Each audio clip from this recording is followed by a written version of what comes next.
help them get set up.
How we looking?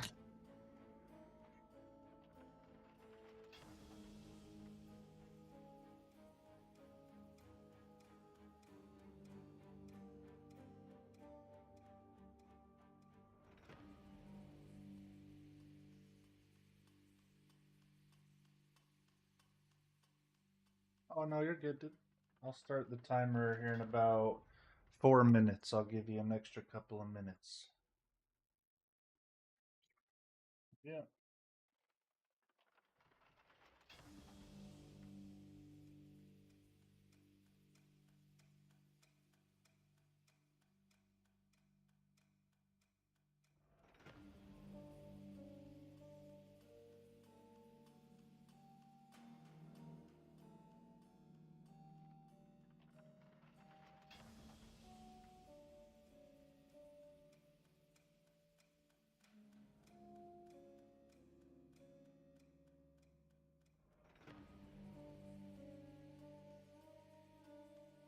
Additionally, you can write like a recap of the one shot from your character's point of view and submit that, and then the next time you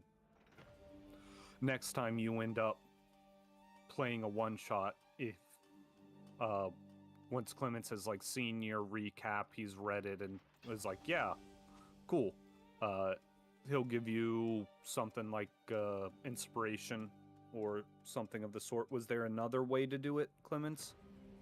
Yeah, it's either like completely flesh out the backstory of your character. We'll get you either a title mark, boon, or inspiration, depending on how well it's written, and then the same way you just said, if you do like a note, a recap. None of this shit is mandatory. It's all up to you and how much you want to be involved, but there's rewards for doing it is all. Because when I'm a player, I enjoy taking notes and sharing them. So it's like a little encouragement to share your notes if you take them or not. It's up to y'all.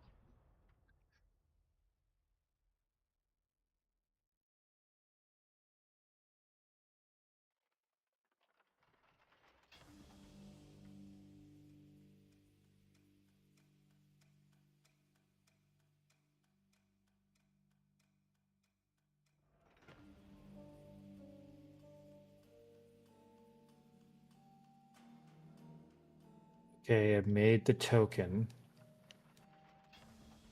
All right. So what do I do after I make the token? Upload it to your character sheet on D&D Beyond, and then if everything's ready with that, just get view your character sheet and get the URL and send that URL to Clements. He'll import it to the game for you. It's a level 5 character you have, right? A firm is a level 5 character. Okay.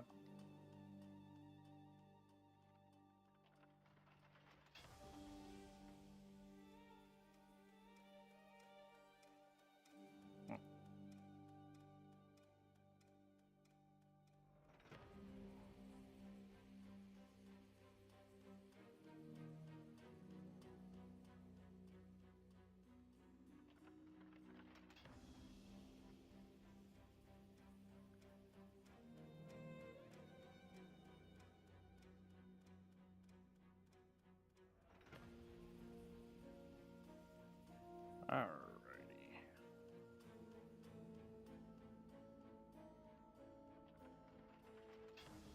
All right. And where am I sending directly to Clement or?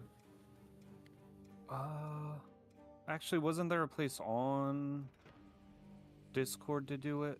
Like you had Yeah, a you thread can somewhere? you can drop it in the you can just send it to me. Just DM me, dude. It'll be faster. Yeah.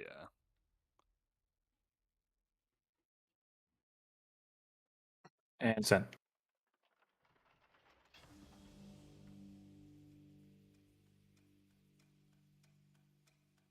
And then that's once right. you're in, actually, you know what? I should just be able to force it into your hands. Brewer will own this one. Observer.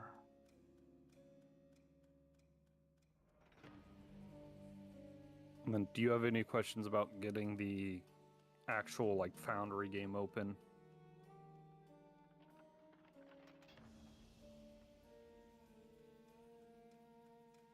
Rue Delgard. Oh, sweet. We have 4 potions of healing and 1 of greater.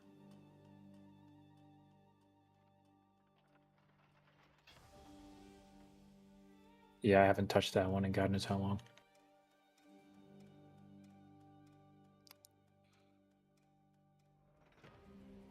Why can't I click off of it? What the fuck?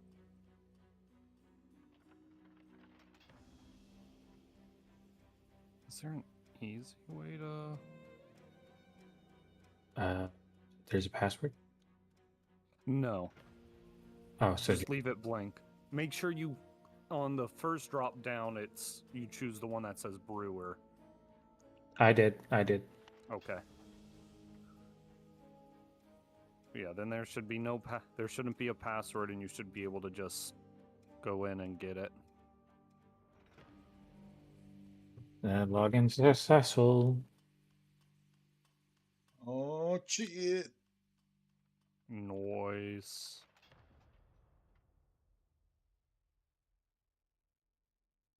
I've never used an interface. I've always done it like by fucking freehand. That's fair. So we'll talk through it a little bit once we get to the other scene. Basically, you can move your token once you see it and you guys start doing stuff. You can move your token by either hold and drag it and it'll tell you how far you're moving, or you can use your arrow keys to move it around. If you have dark vision, you'll be able to see. If you don't, well, better hold on to May's pocket because I think he has dark vision. We'll talk about it though when we get to the screen and you guys start having questions. But for now, let me get this timer going.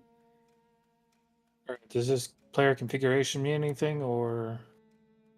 Only thing is, like, if you want to change the color from the pink or purple.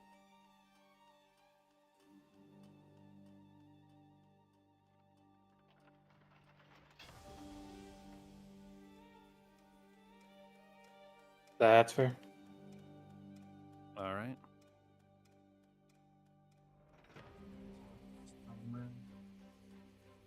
In your character sheet, since we start with 4 potions of healing and 1 of greater, if you want to take 1 healing and the greater, or 2 of the healings and the 1 greater, I'll take 2 potions of healing myself. Okay, how do I? If you double click your actor on the right side, you should be able to pull up your character sheet and just hit the Inventory? Yep, go inventory and then hit the plus, and I think it's gonna be consumable. Yeah. Yeah, Oh, wait. 1 potion of healing. Oh wait, you have to put your own details to it? Details to what? The potions of healing. You At shouldn't least have how to. I'm seeing it. If you're doing it that way, then just drag it from the compendium. Just go to the compendium and drag it onto your inventory. Oh, I didn't think we could see the compendium. You should be able to. Yeah. Okay. So on the right side, under where there you see like actor, towards the bottom you'll see compendium pack. It's like a little book. Yep. Click that one, and you'll do D&D legacy content. Then items and spells. And yeah, there you go.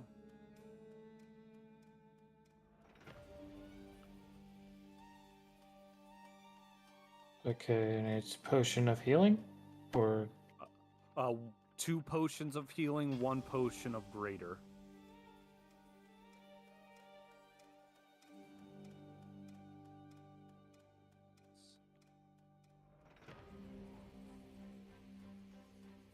Brewer, have you ever done any virtual tabletop before? negative? Would be my first time. Okay, cool. Well, don't feel weird because we generally have used Roll20, and this is the first anything that we're gonna do in this one that we're trying out here, Foundry VTT. So we've learned a lot just by messing around, but neither of us have had actual players in here and tried to do something. So there may be hiccup points, but I think we'll be able to work through it pretty good. Everybody good to go? You guys got your potions sorted? Yep, When I attempt to do it, it doesn't let me. Are you dragging it over into your consumables? I'm attempting. Hold on. Let me see that. Oh, I see how I'm doing it wrong. Okay. Now it makes sense. I was just doing it incorrectly. Guten. All right, what I need you guys to do in Discord, under the category Clements One Shots, you're gonna see a channel called Session Hub. In that channel, there's a thread, 27 September D&D, and then in parentheses the number 5. I need you to post your character. Let me go see what I typed in the announcements. It should be your personality traits, ideas, bonds, and flaws. Put those in there for me.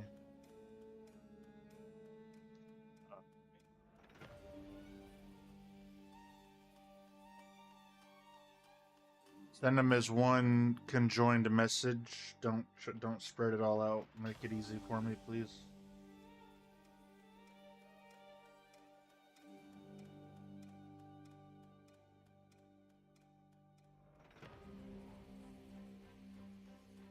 Trust in divine beings, read and memorize poetry, my enemy's capabilities and weaknesses.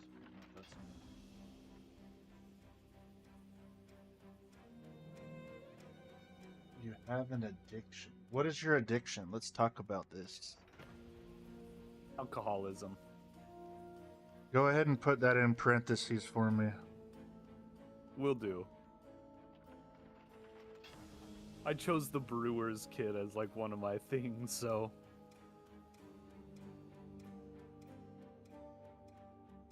You know, after those skeletons, it really just, and all those shadows, it really just fucked me up. And if you're having any issues finding this stuff, Brewer, just let us know. We'll gladly help you, brother. Yeah, I think I didn't set that up. I gotta quickly do that. You're good. That. Yep.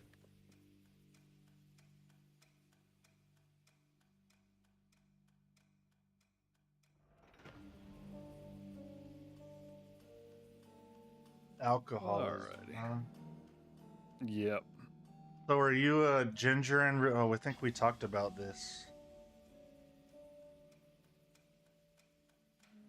I don't think you're a ginger in real life.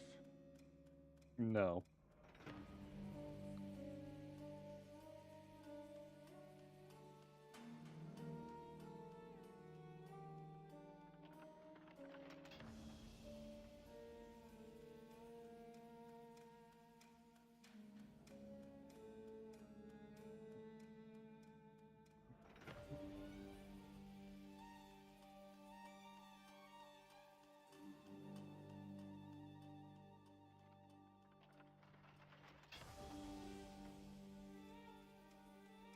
Get this stuff set up and start the timer. It's paused right now at 2 hours and 54 minutes. Just know at every 30-minute mark, I will roll a d20. Okay. and I will roll a d10. Okay? Okay. So when I roll the d10, sorry, I'll roll 2 d10s.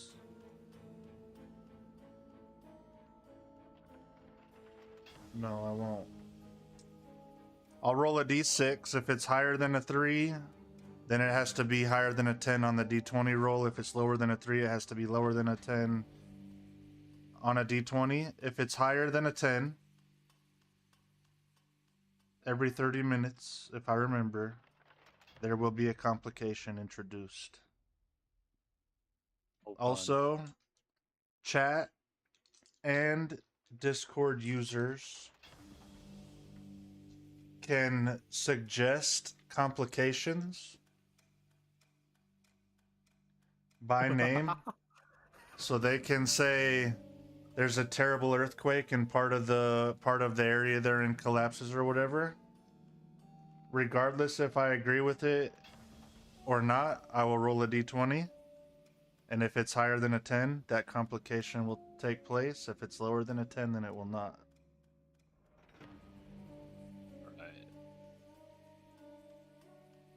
Alright, watch over my friends, nature of the world, I'm the last of my tribe, suspicious of strangers and expect the worst. Okay, cool. And then Brewer, if you could just do me a favor and drop your PNG character token in the same place. You just put your traits.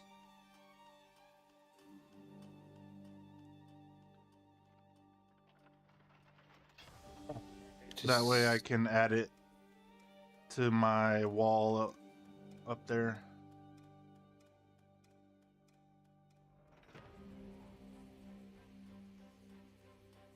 Yep, there you go. Perfect. And your name is Rue Delgerd. Alright, starting the timer over. And we begin. The forest around you is unlike any you've walked before. You're not going to see this. This is theater of the mind at first. The trees are pale and skeletal, their branches stripped bare as if fire had swept through years ago. The ground crunches underfoot with dry soil and brittled roots, but not a bird sings, and not a squirrel stirs. Ahead lies a cluster of crooked cottages. Black Point, a village of barely 50 souls. It clings to survival in the heart of this lifeless wood. Its people live under a single, silent shadow. The Cave of Reflection, carved into the hillside beyond the town. Travelers from across the land whisper of this place. They say the cave tests those who enter, and for those who pass, it offers unimaginable treasures. Some call it the trial of the good, a gauntlet that rewards kindness and sacrifice, but others warn that no one truly knows what the cave demands, and many who go inside never return at all. As you arrive at Black Point, the villagers watch you with guarded eyes. Some look upon you with hope, others with quiet fear. For reasons of your own, you've come to seek the truth of the cave, and perhaps the treasure said to lie within. The air is still, the dead forest waits, the cave is near.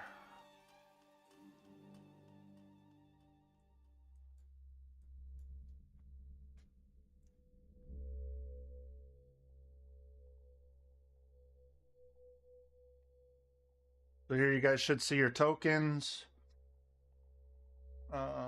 Everything should be Yes. pretty good. Brewer, you've probably played with IRL or by the cusp battle maps before. Each square equals 5 feet. You're able to move whatever your movement speed is. And if you don't know what your movement speed is, you can click on your character token and hit C. It'll pull up your character sheet for you. And you can look at what your movement speed is there. It shouldn't let you move past your movement speed anyways, just the way that it's kind of built, but just make sure you don't move beyond your own character movement speed. If the music is blowing out your eardrums on the right side on all of those columns, there's a little music icon. You can click it.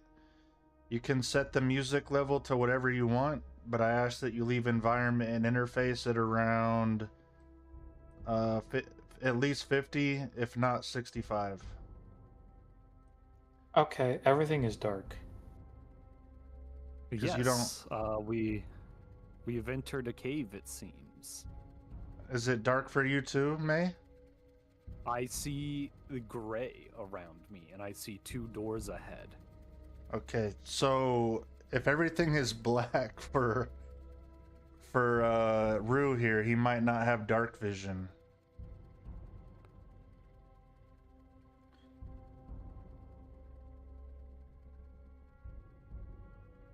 Shit. Which means y'all might need to figure out a solution to that problem. But as you're doing that, just know a hooded figure. As you walked in, a hooded figure invited you to explore the cave and take the treasure from within on his behalf. And upon securement of this treasure, he will pay you 200 gold pieces as compensation. All right. Okay. And then you guys can figure out what you're gonna do from here, because I can't help you with that. Well, Rue, I can help. I have torches. I also have dancing light. That I can cast, but I will say there is doors right in front of us. No more than 5 feet. So if we want to see if the room beyond us has more light than what we currently have, I can look ahead if you would like me to. It would be great, because I cannot move very far without hitting my face on something. Okay, let me just take my look ahead, and I will and I'll cast some light if there is nothing ahead of us. I'm going to check and see if the doors are unlocked. Check.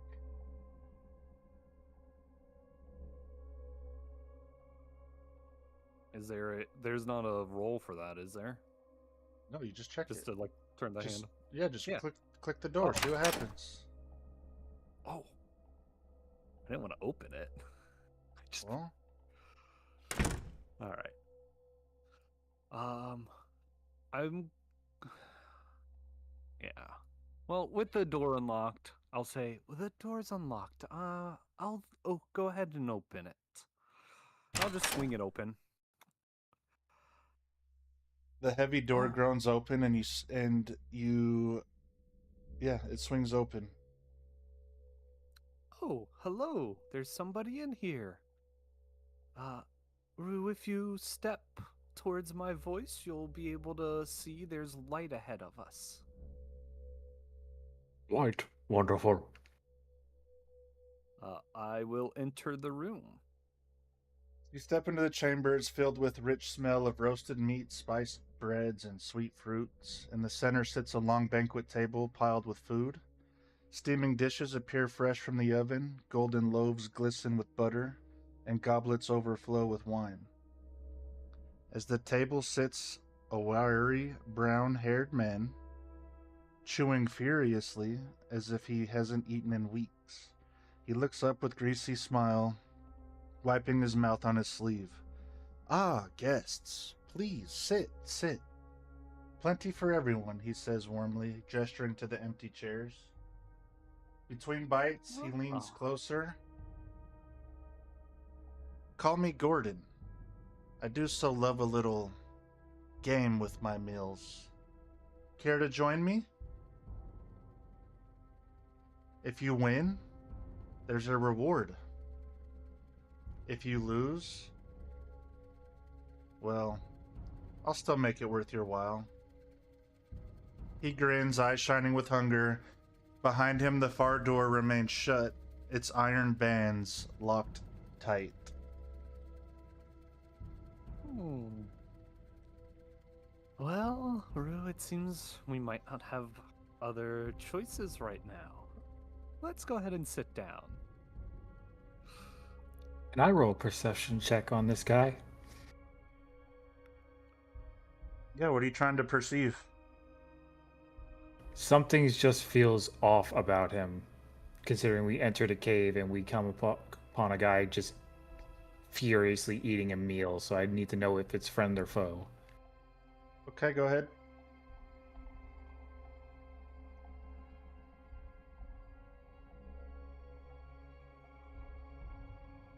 You should be oh, there you go. Just roll it and then add your whatever your modifier is from your character sheet. We didn't help you set up beyond 20 because we're jerks, but 18 Doesn't 5 23. he um is not an enemy to you. He's eating, he's hungry, and he wants to play a game. Okay. Real quick, Brewer, click your character token for me and have it highlighted. On the left, does it show stuff at the top like inventory, features, spells, attributes?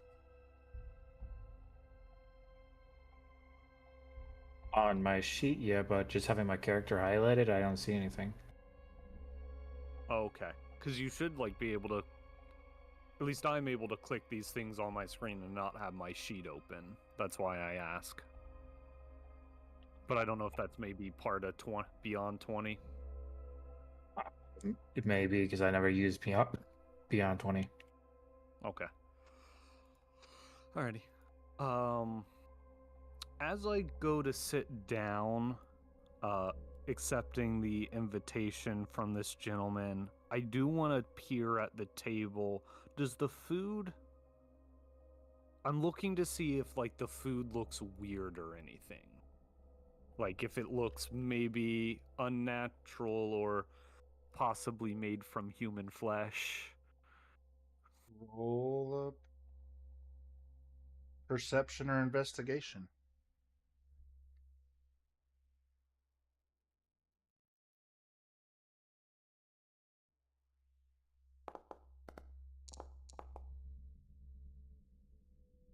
$14. It appears to you with no doubt that this food is real food and there's nothing, it's not poisoned, it's not human flesh, there's nothing really weird about it. Okay. As I sit down, I'll look at the man and say, "Thank you for inviting us to join you. May I ask, what is this game you like to play?" We'll get to that in a minute, but should you choose to partake, I will give you 20 gold pieces if you lose, and even more than that should you win. Are you interested? That does sound interesting. What do you think, Rue? I'm not very good with games, but if you want to, I can play. I'd like to hear the rules of the game first, if we can. The rules of the game are simple. I will give you a set of letters, and with those letters, you will have to name a food item that begins with those letters. And after I give you the letters, I will decide how much time you have to do it.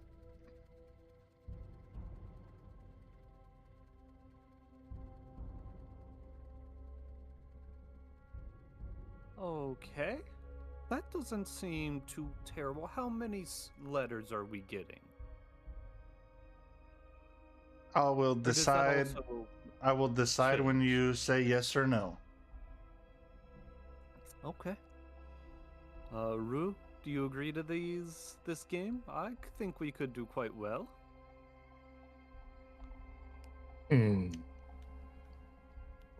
Well, for guessing food, I guess we could do it. Alrighty, we'll go. Okay. You will have 1 minute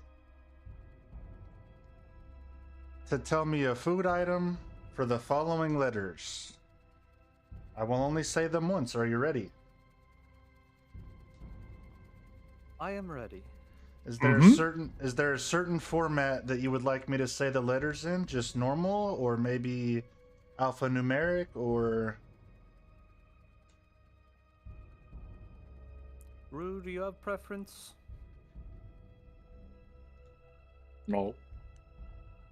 Just normally. I think for clarification's sake, since I will only say it one time, I will use terms for letters that you may be used to. When I say the last letter, I will say begin and I will start the timer. Are you ready? I'm ready. Golf, Lima, Uniform, Tango, Tango, Oscar, November, Yankee. Begin.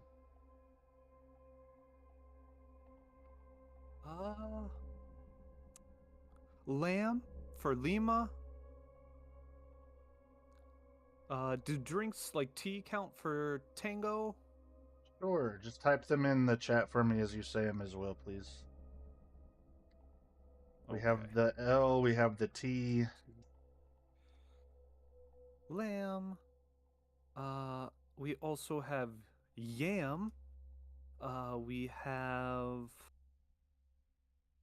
orange. Okay. Rue, jump in on any of these.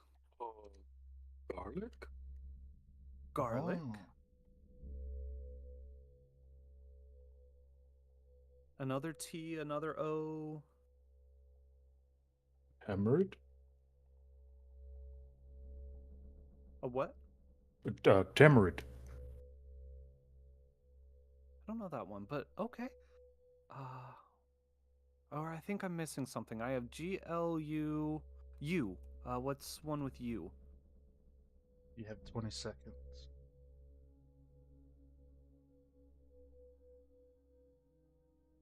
Urchin? Urchin's a food, like the sea urchins. Those can be food. Okay, I'll give it to you. GLUTTO. Oh, I'm missing one. What's the last one?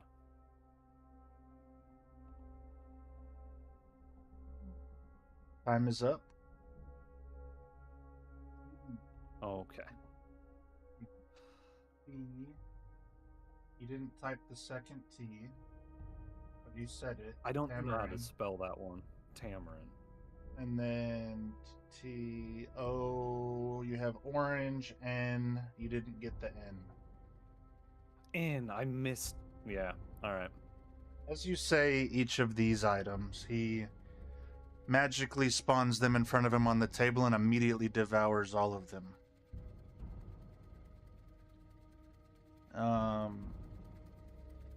Not really looking up to see what you guys are doing or anything, but you can see that he's rapidly growing in size.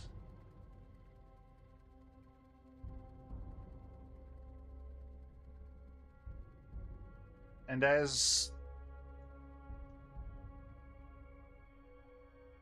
you, what do you call this?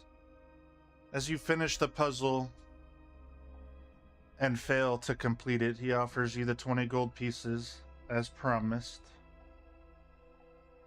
And he points you to the door to his right, your left. Ah, well, thank you. I hope you have a good meal. I'll take the gold, split 10 of it to Rue, and pocket the other 10. Thank you. And start walking to the door.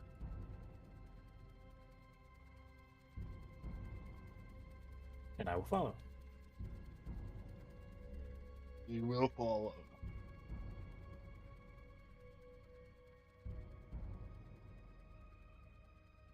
Alright. I'll open the door into the next area. Okay. And step on in.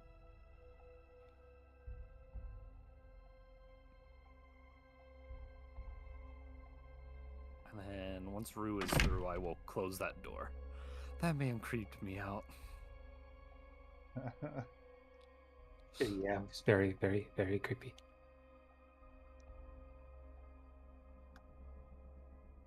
All right. Do you want to take this next door?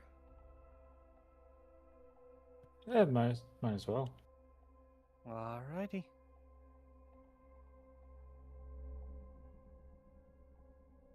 Try to open the door.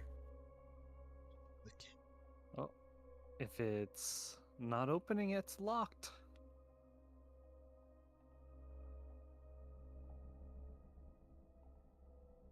I don't you know if I'm click? doing. Did you click it? Just click on it. Click on the door.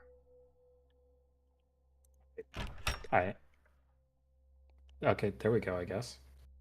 Yeah, it's a left click to open it. That's what I was doing 5 times in a row. That's strange. The next chamber, as you look through the doors, you can tell it's dimly lit. Walls hung with tattered green curtains that seem to whisper as you pass. In the center stands a tall, striking half-elf woman. Her long black hair frames an almost perfect face, though her eyes are unusually large and twitch at every sound. She mutters to herself, her words low and sharp, but the tone is unmistakably bitter. As you draw closer, her eyes snap towards you, shining with an unnatural intensity. "Oh, travelers," her voice silken but trembling with emotion. "You don't know what it's like to be cast aside, forgotten, while others take everything from you." Her gaze lingers on each of you in turn, unblinking. She steps closer, lowering her voice to a conspirational whisper. "I could end it. I could see justice done to those who've wronged me. But I cannot do it alone. Help me, and I will reward you beyond measure." The air grows heavy with her words, and you feel the weight of her envy pressing in all around you.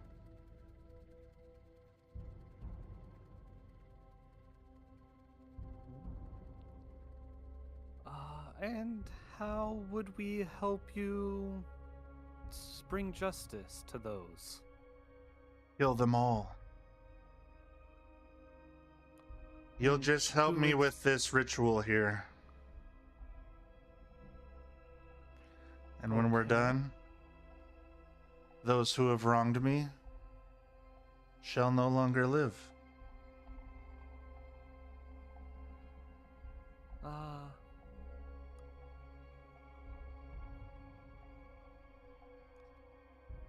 I don't know how I really feel about this one. As a Heisenginger, is that how you pronounce it? Heisenginger. Okay, I just want to make sure I pronounce it right. Ginger. As he is contemplating this, Rue is having very much internal conflict because he views life as precious, and even though he was wrong previously, he doesn't hold grudge against the people who have wronged him, so he doesn't feel great about this.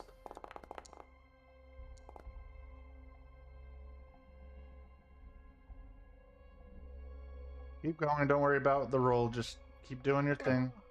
Okay. Rue is going to look at, I'm going to say Heisen just for time's sake, and just go, I don't like this. I'm quite in agreement with you on that.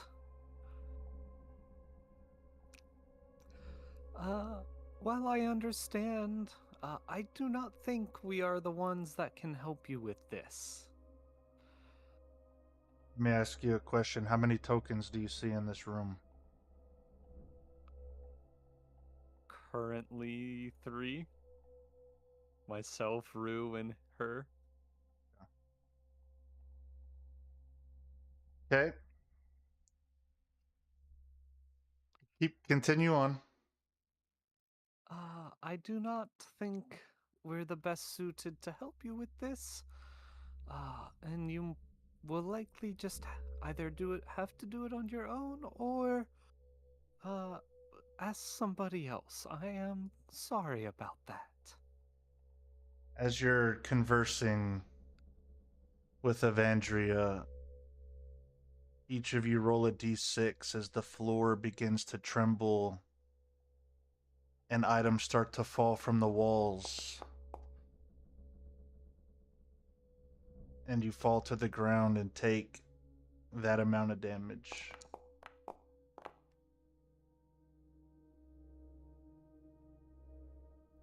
To apply damage, you right-click on your token. You'll see a number in the center of what. After you right-click, just deduce the number of damage that you took. So that would, for you, that would be -5 off of your total HP, and then on the status, mark yourself as prone.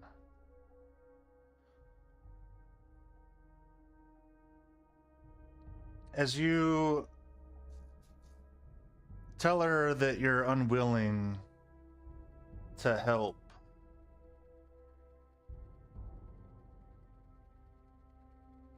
how many tokens do you see now? None.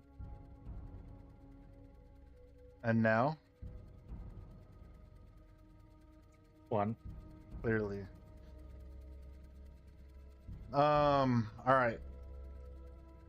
She vanishes from her normal form and appears in another area of the room.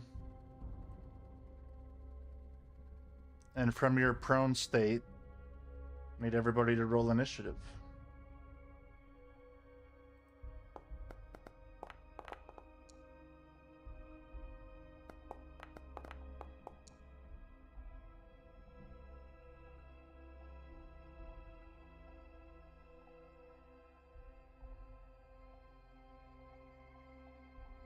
Okay, and then we will go next turn here.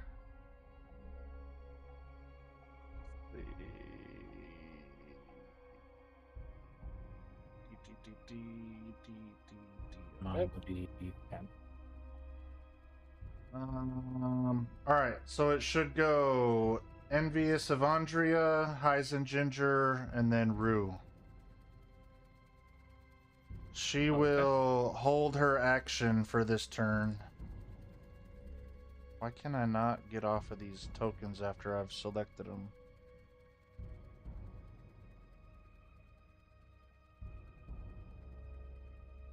That'll push it to Hyzen Ginger. You're up. Rue, you're on deck. All right. I am going to stand up. Okay. I'm then going to step in the room and then sidestep. And looking at her, I will cast. Just make sure you click on her token and then hit T to target her. Yes. All right.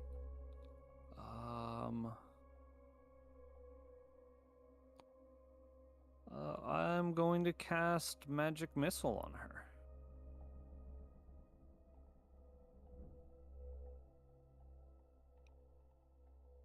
And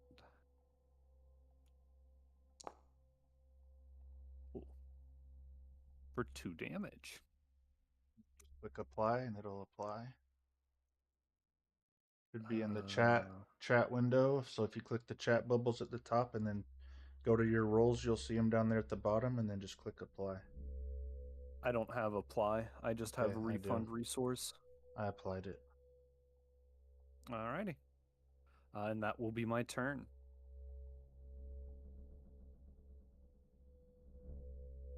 Rue, you are up. Cool. I'm going to get up. I'm going to push myself into the room.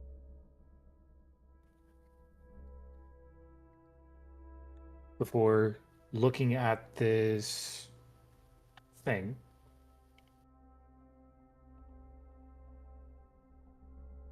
He is a thing for sure. I'm just trying to get used to the interface. Before pulling out my great axe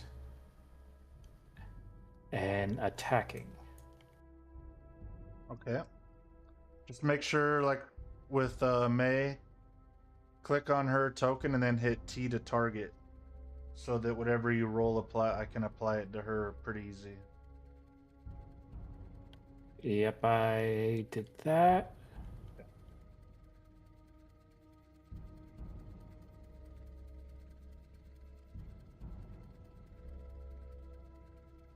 All right, so I gotta roll a d12.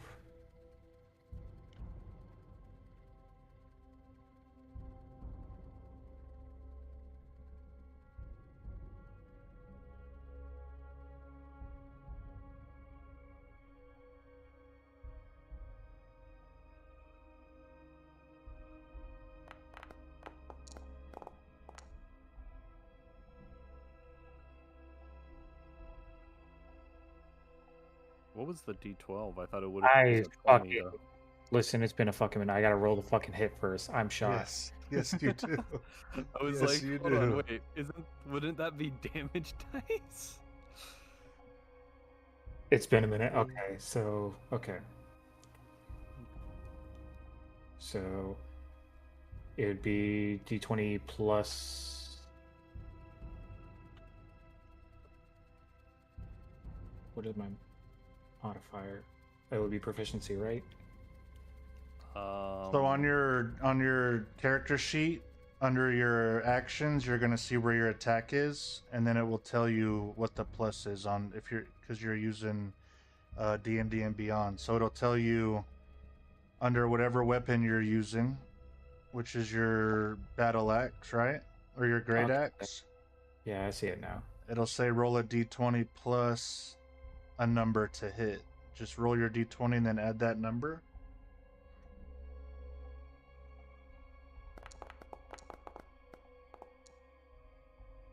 That'll hit. And then it'll Or also that. tell you how to roll your damage, a D whatever plus, and that's it. 1d12 plus 4. Yep. So roll that and good.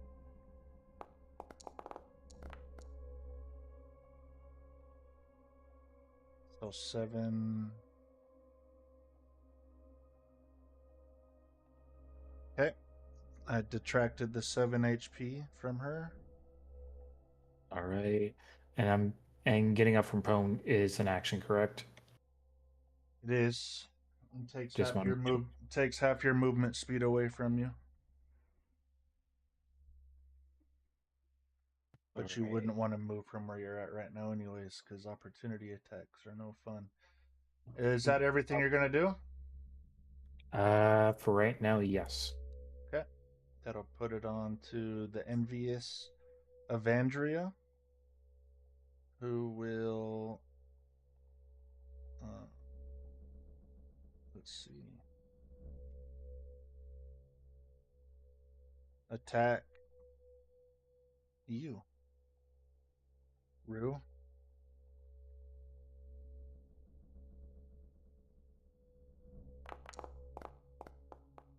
That will be a 26 to hit. That hits. Or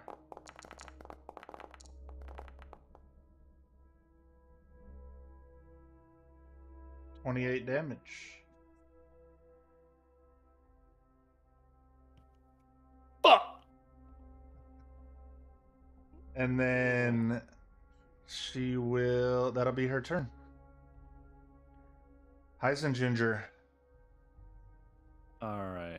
I'm going to step to the side. And with crossbow in hand. Oh, make sure she's targeted.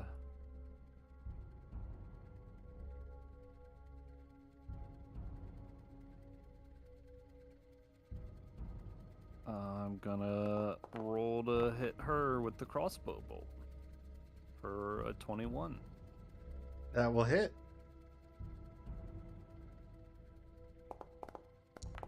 Alright, for 9 damage. And you still don't see apply, right? I just don't want to double click it. Correct, I don't see apply. Okay, I'm applying it now. You should have seen the -9 pop off. Yes. Okay. Alright, and that would be my turn. All right, moving on to Rue.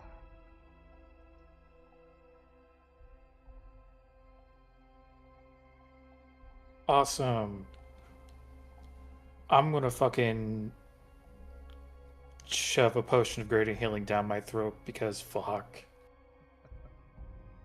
So if you have added that potion of greater healing to your inventory, you can, with your token, click hit. Do you see down in the bottom the hot bar? Do you see the potion of greater healing down there? No, I was We do wondering what not it see was. that. It is Okay, actually so it's one-sided, real It's quick. individual. Yeah. Okay. So just use it from your inventory in the game, so I can see what you roll.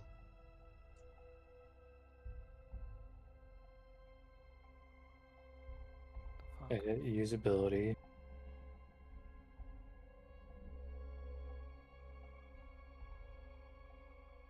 So you would consume the resource.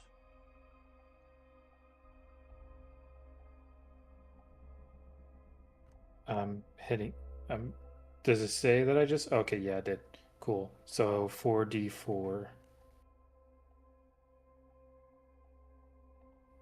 Is it 40? Yeah, it's 44.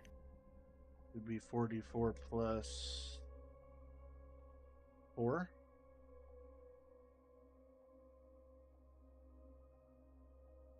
But it should roll it in the game for you if you're selecting it from your inventory in the game and not on Roll20, because you drug it into your inventory on your character sheet in Foundry, right? Yes. Are you using it from your inventory sheet in Foundry or from Roll20? Yes. Or not Roll20? Okay. Yes, I'm using it in Foundry. It said usability and it showed the notification, but it didn't show any roll, so I'll just fucking roll it. Okay, yeah, just go ahead and roll it. Should be 4d4 plus 4.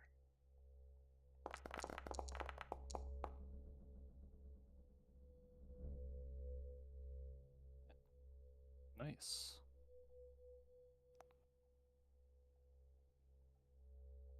That is one action. Yep, that is one action.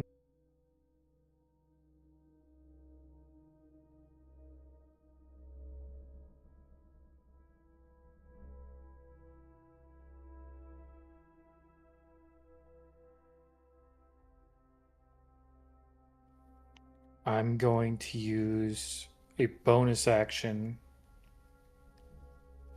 to rage. Okay. Then I will use my second action to attack. Okie dokie. Just gonna figure out. I'm gonna see if you can get an extra benefit to that. Yes, you can. When you rage, you scared the living shit out of her, and you can attack with advantage. Awesome.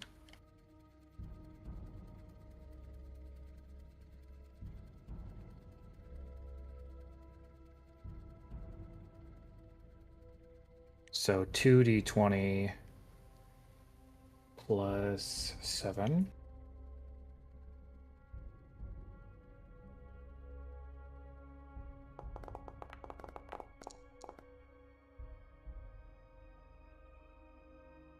I'm so happy I rolled with advantage. Does that hit? I'm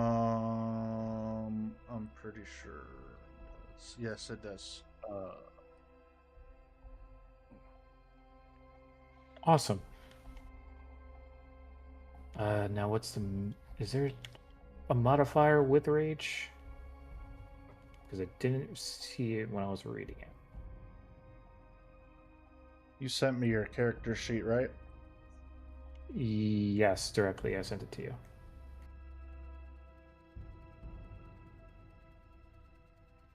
Rage gives you something. As a bonus action, enter rage for 10 rounds. You gain advantage on strength checks and saving throws, but not attacks. You get a +2 to all melee damage with strength weapons. You have resistance to bludgeoning, piercing, slashing. And you cannot cast or concentrate on a spell while you're raging. Okay. So it's +2 to the damage. Okay. Yep.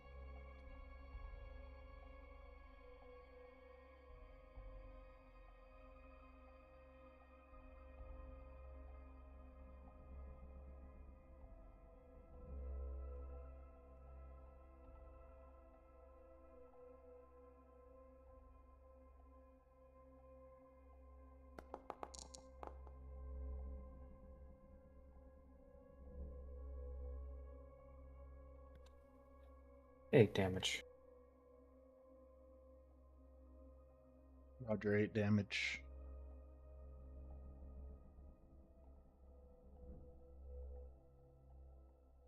Anything else? No, that will be my turn. Okay. Moving back to envious Evandria, who, with you standing so close, cannot move. So I want you to have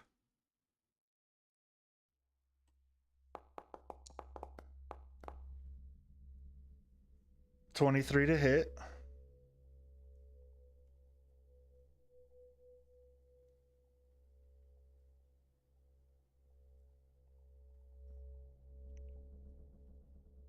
Does that hit? A 23 to hit you? Yeah, yes, that hits. I thought. Yes, it does hit. Okay. And then that'll do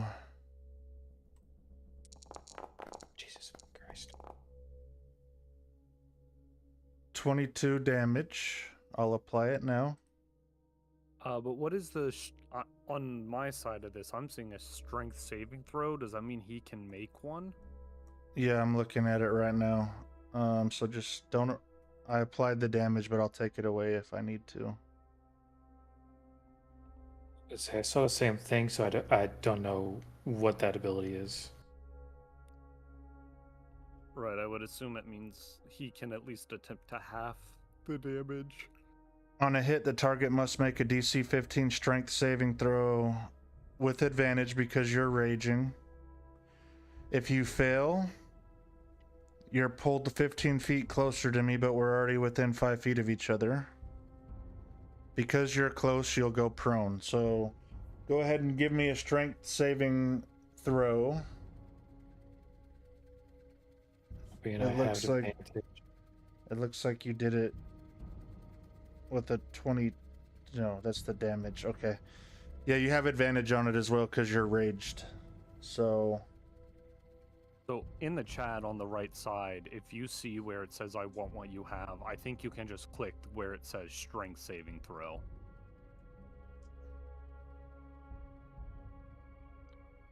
Well, I already got it typed in, so I'll just throw it. Okay. A 19 and a 3. You beat it, so you're good. And I'm actually gonna move away from you, so you'll get an opportunity attack, but I'm moving over here. So I have an opportunity attack, so that's with advantage, correct? Yep.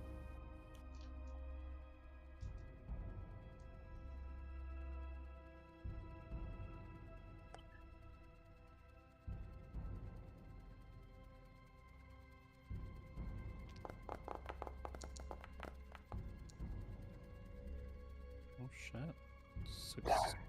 16 plus 7. Nice.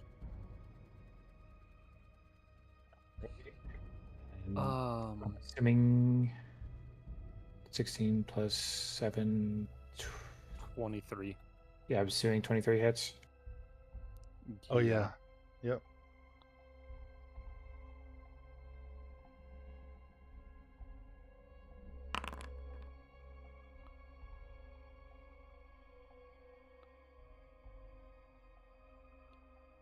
Okay, I see how that works. Oh, fuck yes. That's a lot of damage. 18. Yep. Yeah, affirm. Hey, Brewer, question for you real quick. At the Okay. bottom of the chat, do you see the like different dice, the plus 0, minus, disadvantage, and roll? Yeah.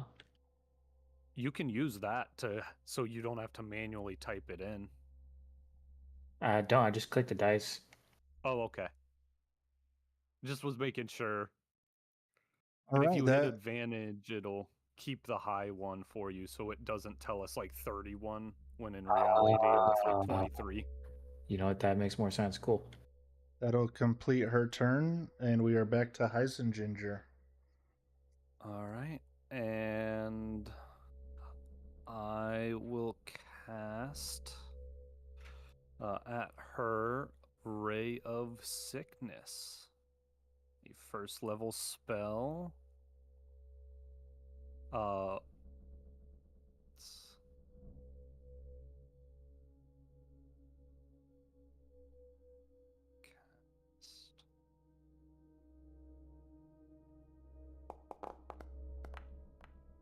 Will a 26 hit? Yes, it will. Okay, she will need to make a Constitution saving throw. And for that, it is going to be a 16 save. If she fails, she will be poisoned till the end of my next turn.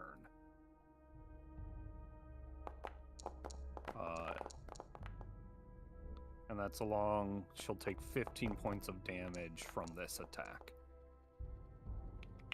It's a 13. All right. Did I pass or fail? Sorry. You failed. DC Okay. for that is 16. Okay, and then how much damage do I take? 15? 15 damage, and she'll be poisoned till the end of my next turn. Did you target her? Yes. I clicked apply, but it didn't apply, so 15 damage. Yep.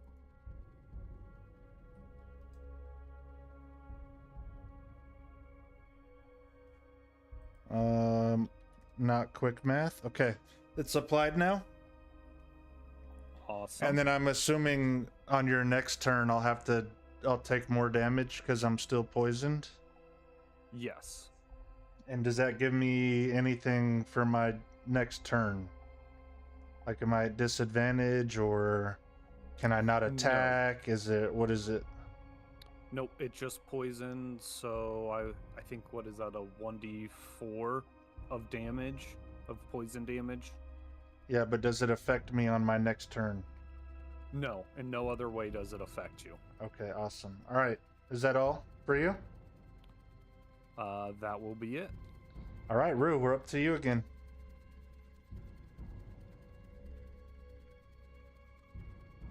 Awesome. I am going to rush her because fuck this bitch. And I'm going to use my first action because I still have rage on, correct?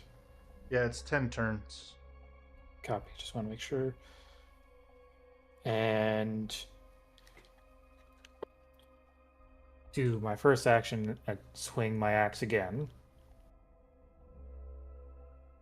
Yeah.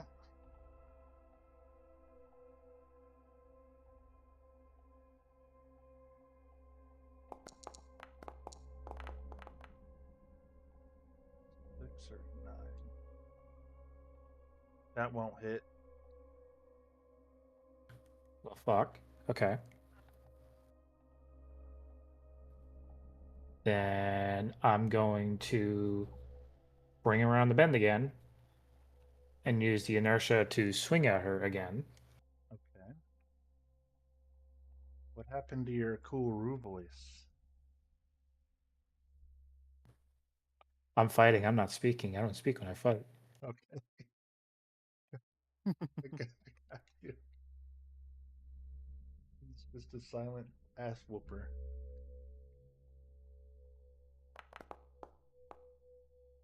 That also will not hit. Yep, I figured. Let's see if there's anything to do for a bonus action.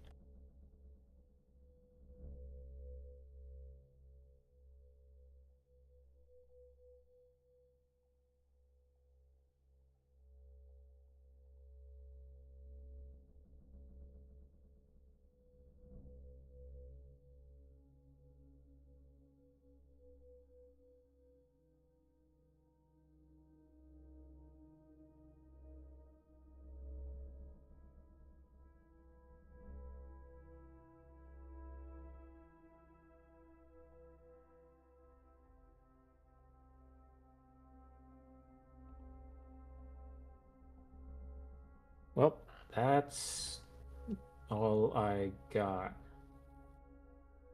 Okay. That also completes your turn. Affirm. On to Gingenheiser.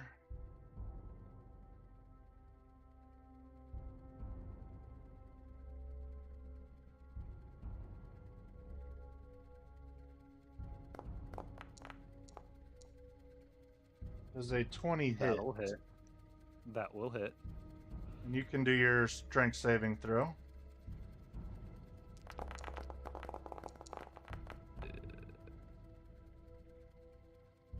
What the fuck? What's that? I thought I clicked it, but I did. That did not look like a strength saving throw to me. Did you click it from inside the chat window? I did. Fuck it.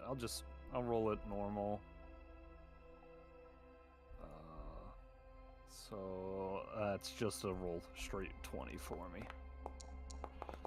I got a 16. You beat it, so you're good. I'm applying damage now. And that'll be my turn. Heisenginger.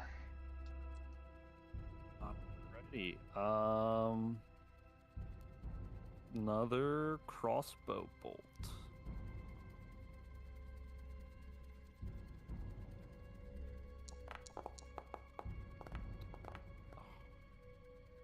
Will a 10 hit? Unfortunately, no.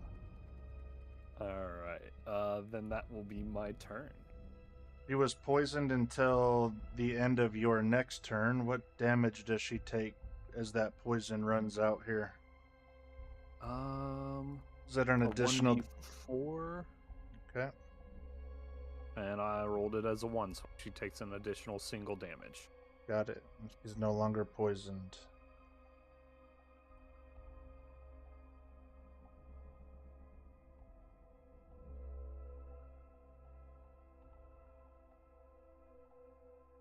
Yep. And we are back to, if that's the end of your turn, we are back to Rue. That is. All right. So I'm just going to rinse and repeat. Yep.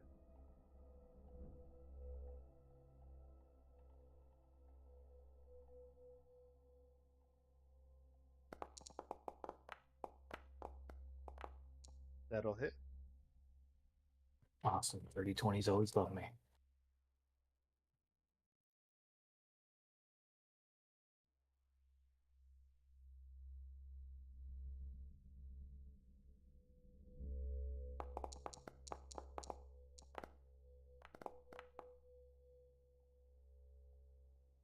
Six plus, so that's going to be 14 because you're still a rage, so you still have a +2. So minus 14. Okay. And then one more time for the people in the back.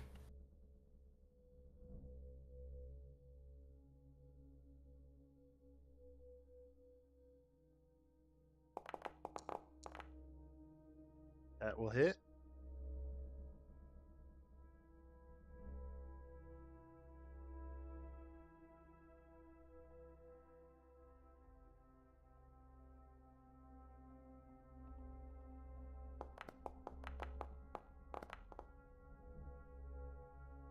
This bitch strong. And Or I'm just weak. how would you like to do this? Yes. Find a fucking way. So Rue essentially just straight up pummeling this fucking bitch with a fucking great axe. And he basically, what he likes to do is use inertia to his benefit. So after the first initial attack, slicing at her chest sideways, he's going to use that inertia, bring the axe up, and cut her right down the middle. Okay.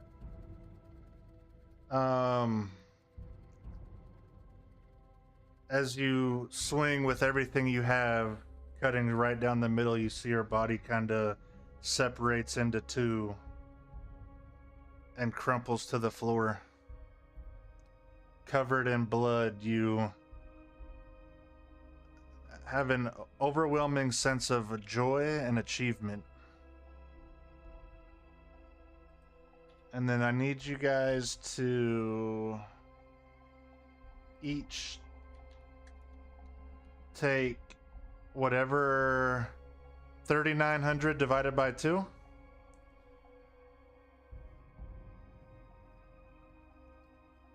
1950. 1950 XP each.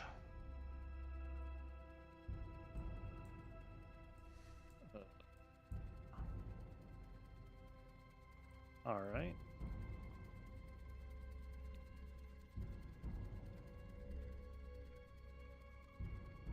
How do you deselect a token once you've selected it? Like for target or No, like if I click on a token, I'm just clicked on it and I can't deselect it. even if you like left click somewhere away from it? Yeah, like I just opened that door just to test it and I'm still clicked on her. I don't know how to deselect the token. Strange. End encounter.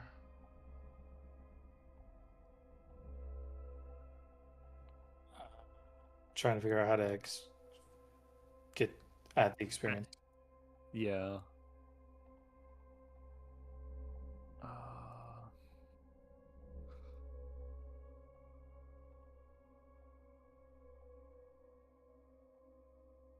I need to figure out how to deselect. I know he can, as the DM, he can assign us an experience. Yeah, I just ended the encounter and didn't assign it to you. Okay. So let me Hold on. Here.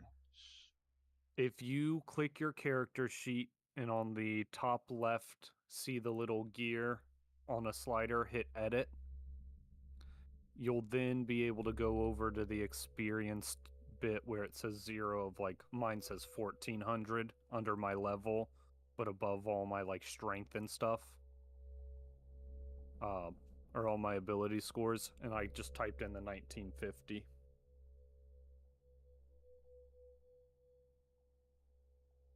Guess what time it is?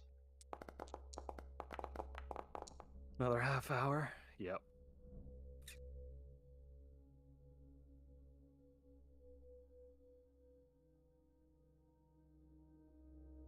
Outside, a storm surges across the land, sweeping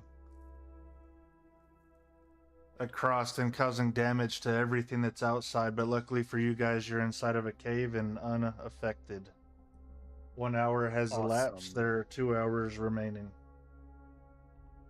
Nice.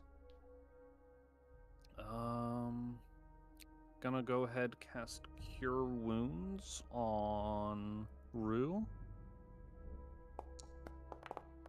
And he will receive... Well, shit. It's gone now. Just re-roll it with advantage. I cleared the chat as you were rolling probably, so it took it away. Okay. I was about to say, I saw the 7. Yeah, I saw a 7 and it's a +5, so that's 12. We'll roll it again twice, and the higher number +5 is what he's gonna get. Awesome. Because I messed that up. It's my fault. All good. It must have been predetermined. Yeah. I swear, if you roll another 7. Roll it one more again. Yeah, I'll just do it this way since it's being stupid. Oh, 13. Give yourself 13 hit points back.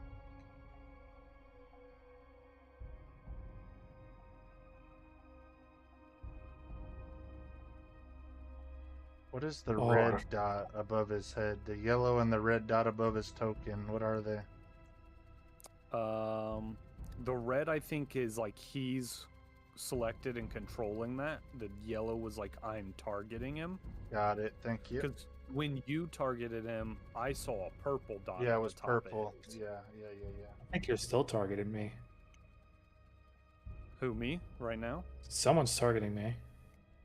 Is it a red dot? Because that's your own dot. No. Oh. I only see a red. Weird. I see the arrows on each corner of the box going towards my... That means you're targeting your own character. Hit T on your character. Oh.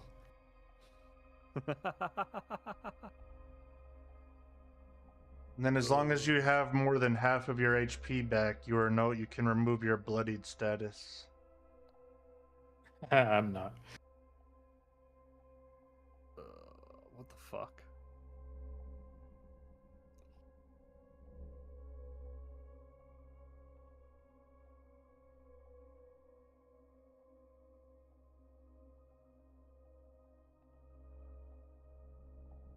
Remember, if you're using it as an action, you get the full benefit of the whole healing potion. Okay, so I get it as the full 10. Yep. That's one of the homebrews that I will forever use. Alrighty, cool. Well, then that puts me... I'm no longer bloodied. I should probably use you, considering I'm still below half health. Yeah, that was a tough one. You wanna see if she's got anything on her? And Jim, am I correct in seeing the pile of bodies in the middle of the room here in this circle? Yes, you are correct. Alright, I'm gonna search through this pile, just see if there's anything like any healing potions or what all is I could find in here. And while you do that, I can search the corpse or dust or whatever she became.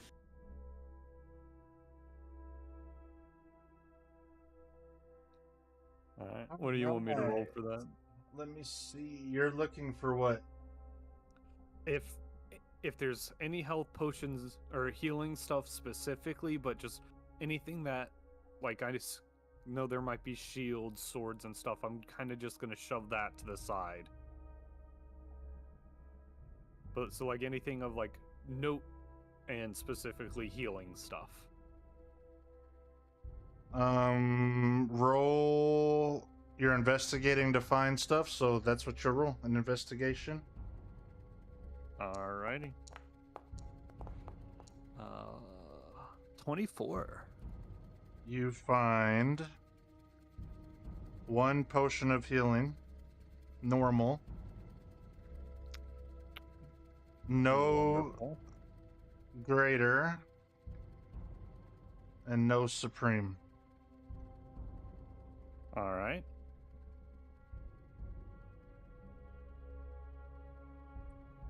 And who? Yeah, so Somebody now- else was looting? Yeah, I'm checking the corpse dust body of the person we defeated. She won't have anything on her person. Let me.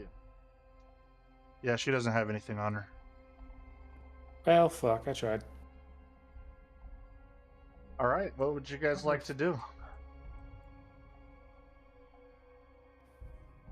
Well, I'm gonna throw a potion down the hatch because I need to get a little bit of HP because this is how shit's going. Goddamn. Motherfucker, I just figured out his puzzle from earlier. It's gluttony. It spells gluttony. You didn't realize that? I literally thought of No. that as he was saying it. He just said it fast.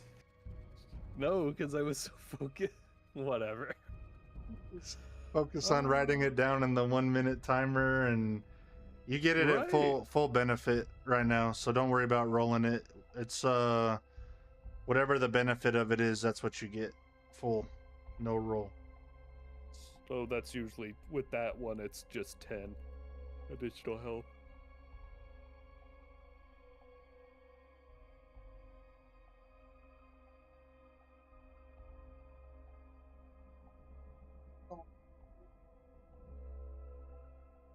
All right, clock's ticking, boys.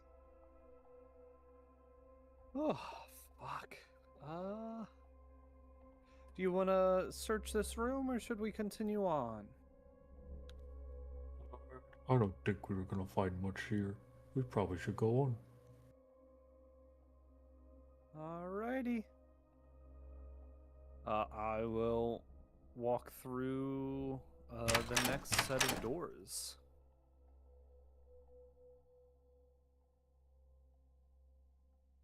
Into a hallway you go, sir. Yep. I will check if these doors are unlocked. All right. There's no they locked are doors in here. Okay. Anywhere. All right. I'm going to try to. I'm gonna quietly open this door.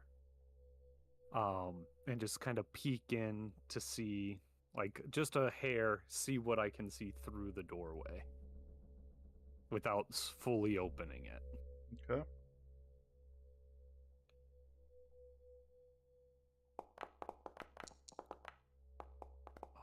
With a 13, can I do that quietly and stealthily?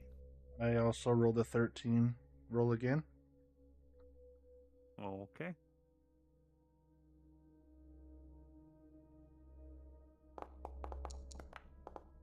Now with a 5. I rolled a 12, so no.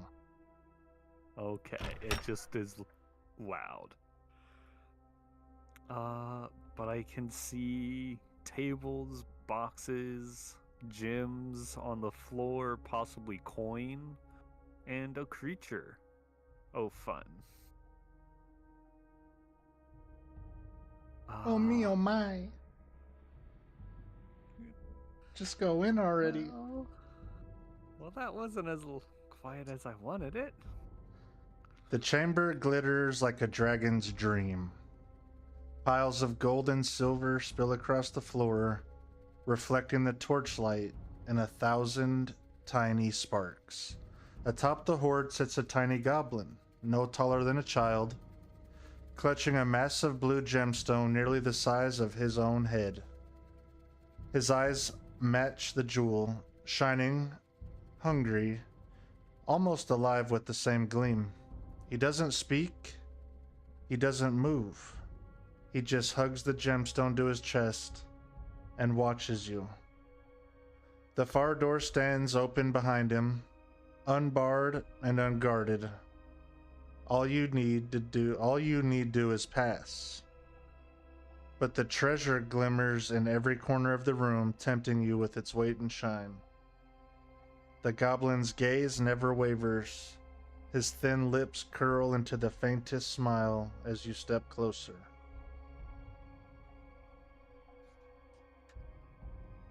Ah, hello, you little fellow. Do you happen to have any friends here?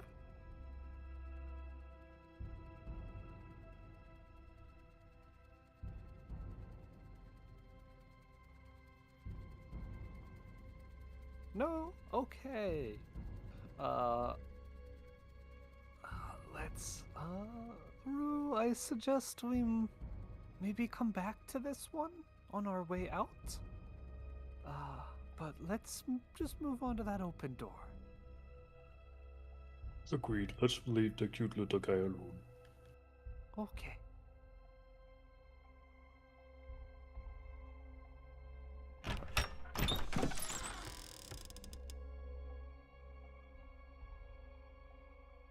Alrighty. I think also the reason why I can't open doors in dark quarters is because it's dark.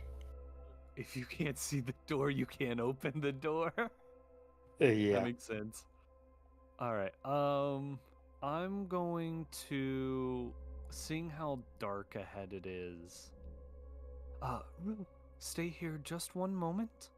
Let me see if cast ahead, there's the end of the hallway. Oh, that's not good. But I'll go scout ahead, and see what I can find. I'll be back. Okay. Alright, alright. Oh, I'm it's gonna just... pause real quick. I'm gonna Go pause ahead. the timer. Take 2 minutes. Get drink. Use the bathroom. Whatever you got to do. 2-minute break.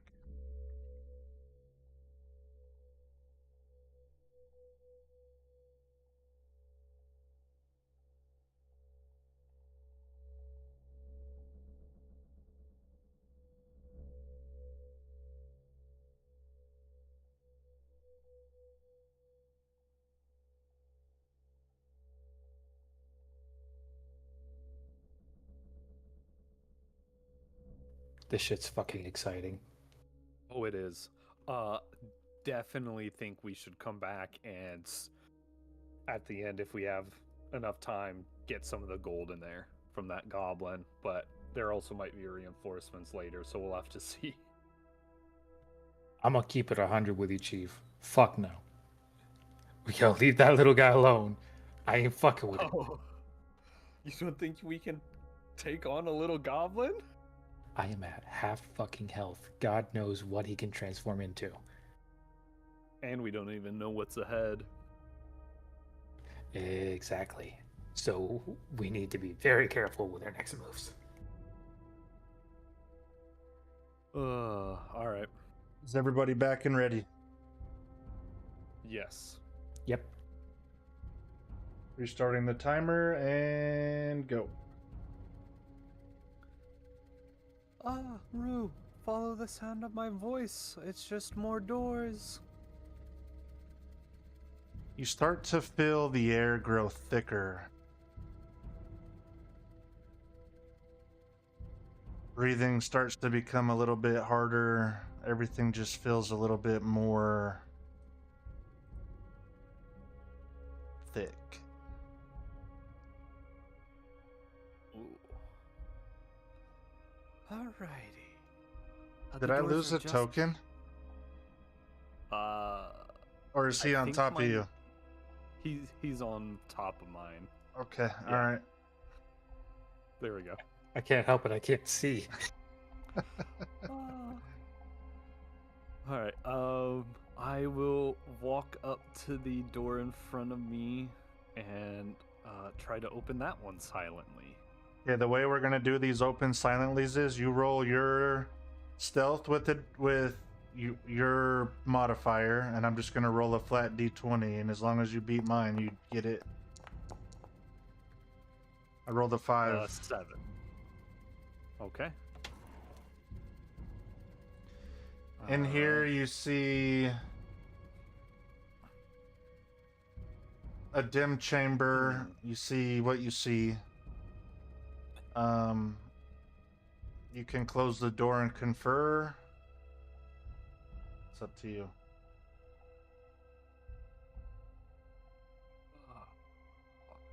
Alright. Yeah, I'm gonna close the door real quick. Taking a few steps back, I'll put my hand on Rue's arm to let him know I'm there and go, Rue, there's lots of dead bodies in the next room, and a big person standing on the far wall. We could see what they want?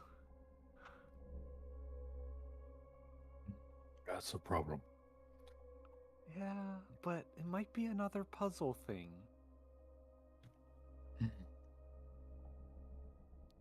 There's only one way forward. I guess we have to go. Alrighty.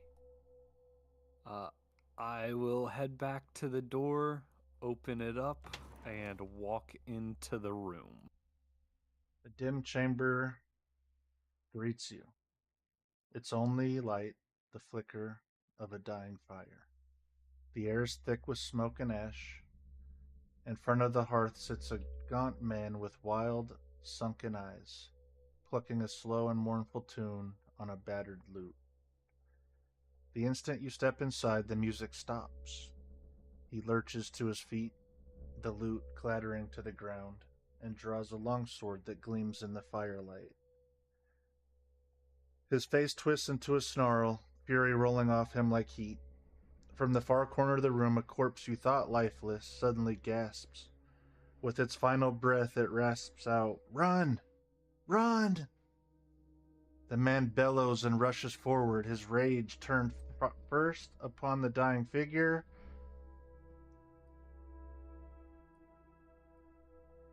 and then... Rue, go through the doors, Rue. Go through the doors. and then towards you. I would run through the door behind Rue and see if we can barricade it. Which room? Which one are you going into? The doors to the south. Okay, go ahead.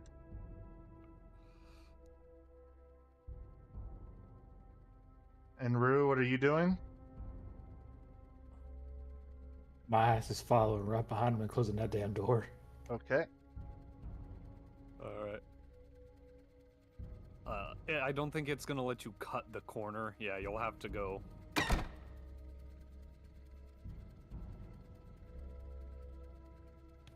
You hear a thud on the door behind you, but it doesn't seem that this creature is following. Whew. That was nerve-wracking, to say the least. These doors have like regular handles, not like knobs, right? Yes, correct. Cool. I'm gonna take a javelin from my inventory and just slide it between the handles so that way it's slightly reinforced. Okay.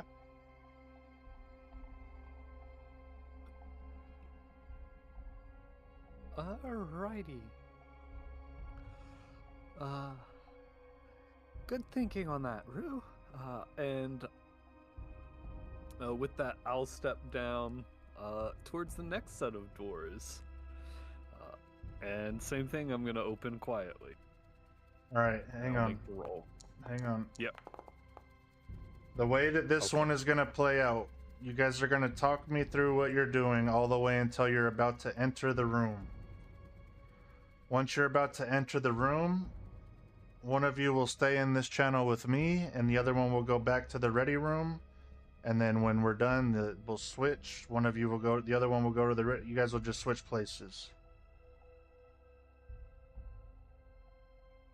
All right. Okay.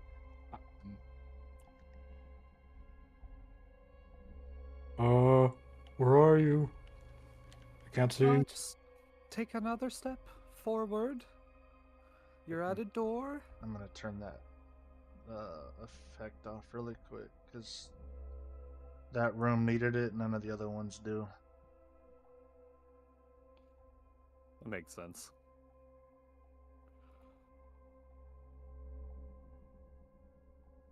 You have a door in front of you. Just hold on. I can't find the door handle. None of you have a torch? Oh, I do, but I'm trying not to give away our position with light. Oh, I see. Okay. But yes, trying to quietly open the door now. I rolled an 18 earlier. If you just want to use that one, I'm fine. I like that roll. Oh, you're trying to open it quietly? Yeah, trying to open it quietly Yeah, you to succeed. peek in the room. Yep, go ahead. Okay. Alrighty. As you open the door, the scent of sweet perfume just blasts both of you in the face. Brewer, hop up to the ready room.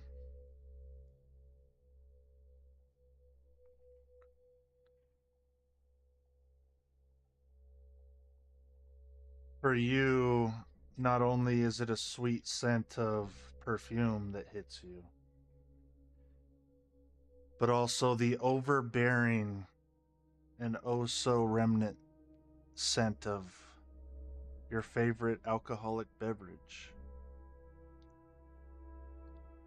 You can move yourself in the room. Okay. I'll take a step in. As and then you... I'm just gonna sidestep so he can get in. Okay, when it's his turn. Okay. Plush cushions of every shape and size cover the floor, while low sofas line the chamber's edge. The room glows with warm candlelight, shadows dancing across velvet curtains. Upon a great wooden table reclines a figure who turns to greet you with a smile. Her form shifts as your eyes meet hers. She appears to you as the thing that you most desire. Whatever that is. She rises with a languid grace, circling just beyond reach. Her voice is soft, teasing, and inviting. Come closer, she whispers, and hands her in her hand, or whatever your greatest desired thing is, holding a cup of your favorite ale or spirit.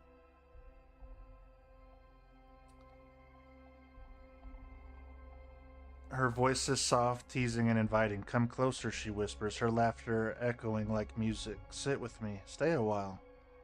Don't you want what I can give? The glow of candles brighten, and the air itself seems to shimmer with promise as she beckons you toward the heart of the chamber. Oh, that sounds quite lovely, but I don't like that you shifted in front of my eyes. I'm gonna resist her temptation. You can try at disadvantage with Alright. just a flat d20 roll. Because she is the thing that you most desire, and she is offering you your greatest temptation and flaw, like your Right. greatest weakness, Just do a flat d20 at disadvantage, and you need to beat a... I got a 3. Well, I rolled a 1 and a 3 at advantage, so you resisted. Oh. Oh. Okay, move your character back into the hallway, and then go up. And I'll tell him, yeah, go up to the ready room. All right.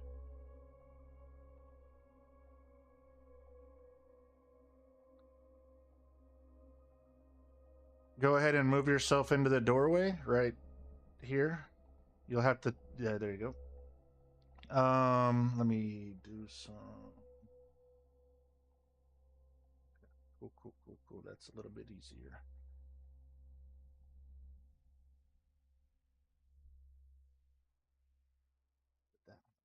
The scent of sweet perfume hangs heavy in the air as you step inside. Plush cushions of every shape and size cover the floor, while low sofas line the chamber's edges. The room glooms with warm candlelight, shadows dancing across velvet curtains. Upon a great wooden table reclines a figure, who turns to greet you with a smile. Her form shifts as your eyes meet hers. What once was a beautiful woman is now whatever the thing is that you most desire. This could be a beautiful companion or a glass of alcohol, whatever it is that you most desire. It rises with a languid grace, circling just beyond reach. Her voice is soft, teasing, and inviting. Come closer, she whispers, her laughter echoing like music. Sit with me. Stay a while. Don't you want what I can give you? The glow of candles brighten, and the air itself seems to shimmer with promise as she beckons you toward the heart of the chamber.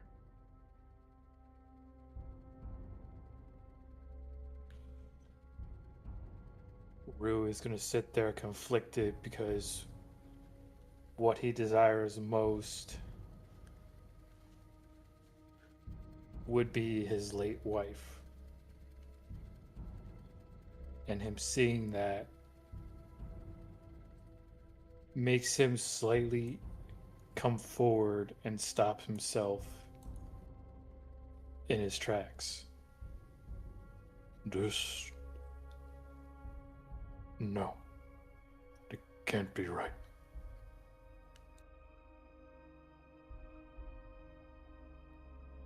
And he's before he could make any other decisions, he forces himself to take a step back to get his head on straight. You can head back to the 5 feet where you just were, because the step was all it took. So go ahead and move yourself back to here. This figure casts Silent Image. And suddenly the room fills with the scent of your wife. Her laughter overcomes you as you can smell and hear the voice and laughter of your late wife standing now visibly in front of you. You can do a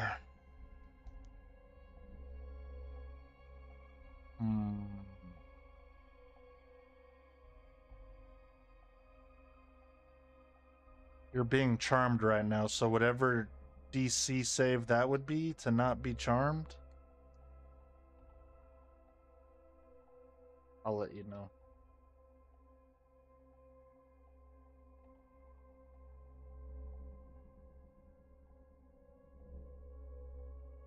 Wisdom saving throw, DC 15.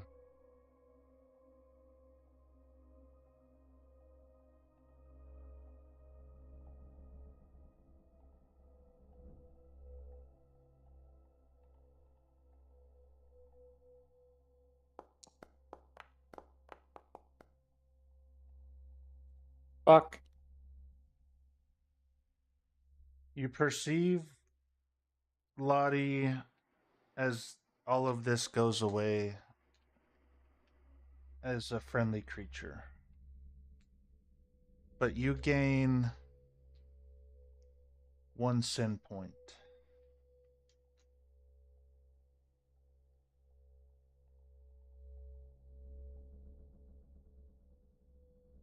All right, Heisen Ginger, you can come back into the room. Okay.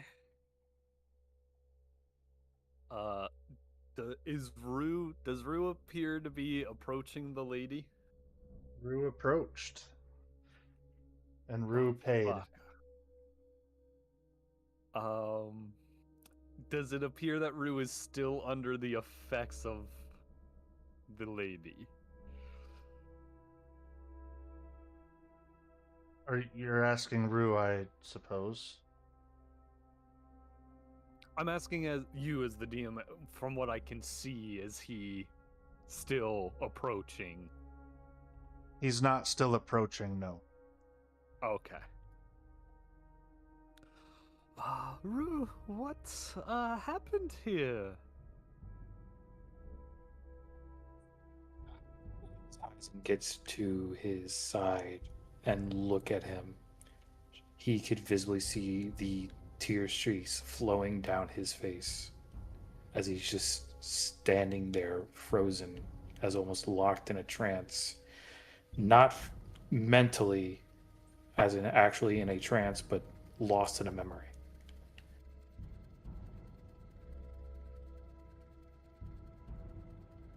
I look to the figure on the table and say, whatever you are doing, you need to stop.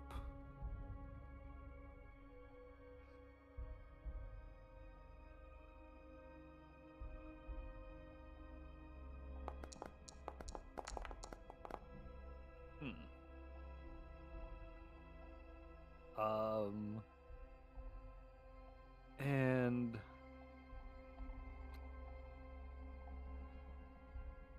is she in any way acting like she's going to attempt again to get me in this situation? Or is she still like her back to her normal figure for me?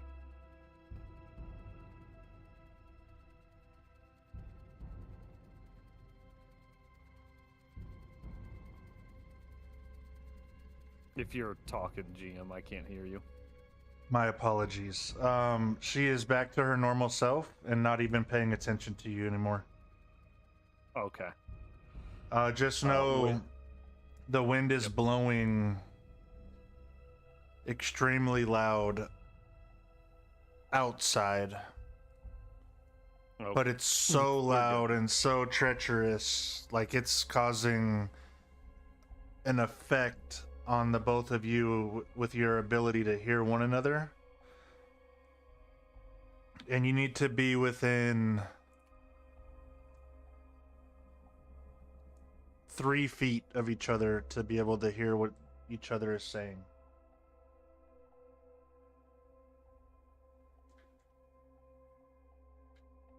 All right. With her not paying attention to me, I'm going to grab Rue's arm and try to pull him towards the next doorway. Just guiding him, not saying anything. He'll follow, I imagine. Yeah, they'll follow. Alrighty. I'll push open the door and bring him through.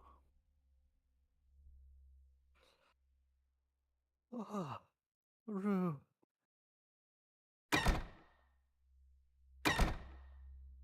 Standing close to Rue, I say, "Oh, Rue, what is going on? What has you upset?" He's gonna take a deep breath before just simply saying, "I saw a ghost." Oh, I'm sorry. Sorry about that. Keep going. All good. I'm sorry, Rue. But I promise you, we will get you through this.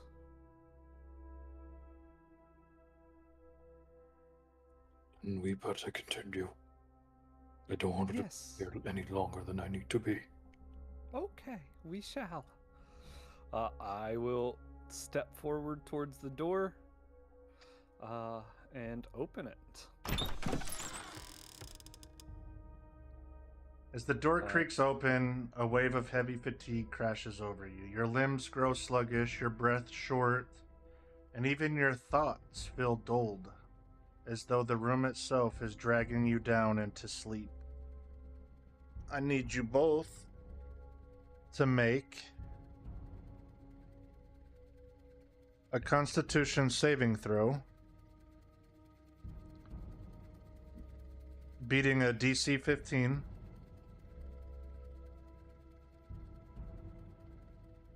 Right.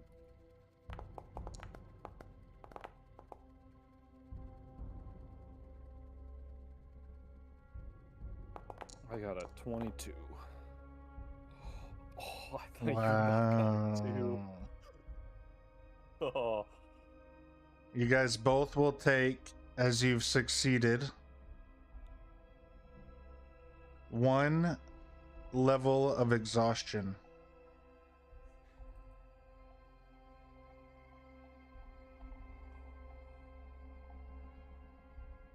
All right. The chamber is simple, lined with low beds and faded rugs. A small gray-haired gnome lies curled up on one side of the cots, his loose clothing wrinkled from long hours of rest. He stirs as you enter, lifting his head with a drowsy smile. "You're safe here," he murmurs, voice barely more than a whisper. "Rest, recover, sleep, and all will be well." He rolls over, muttering again as his eyes drift shut. "Be ready. The mirror hydra waits ahead." Then, with a sigh, he sinks back into a deep slumber. The beds look soft, inviting, and the weight pressing down on your body makes them all the more tempting.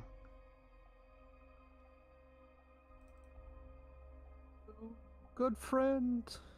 Stepping closer to Rue, so I'm within that 3 feet. Rue, good Your friend. guy, the wind thing is good. It's done. It was only 2 minutes. Okay. Okay. Rue, good friend.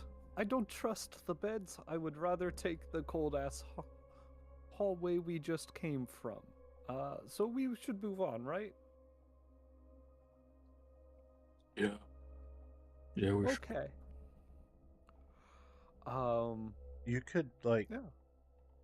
perceive or, you know, do some kind of check to see if he's telling you the truth to get better rest or whatever you would like. I'm gonna ask him, how long have you been here? Oh, he's dead. He's he's asleep, dude. I'm gonna cast Minor Illusion right next to his ear, and it's just gonna be a lion roaring in his ear. Okay. Yeah, it's that. Just to wake him up. He wakes and looks at you briefly. How long have you been resting here? Do you know? 5 or 6 hours or so. The next room is a Oh. treacherous one. I would get your rest. I see. Can you... What day, do you think it is? Do I think what is? I'm sorry? What day do you think it is? Like... Do you know what day it is? Well, that was going to be my next question to you, GM, was what is the day that we knew it was when we entered this Okay, hang on. I'll roll this out for you. Okay.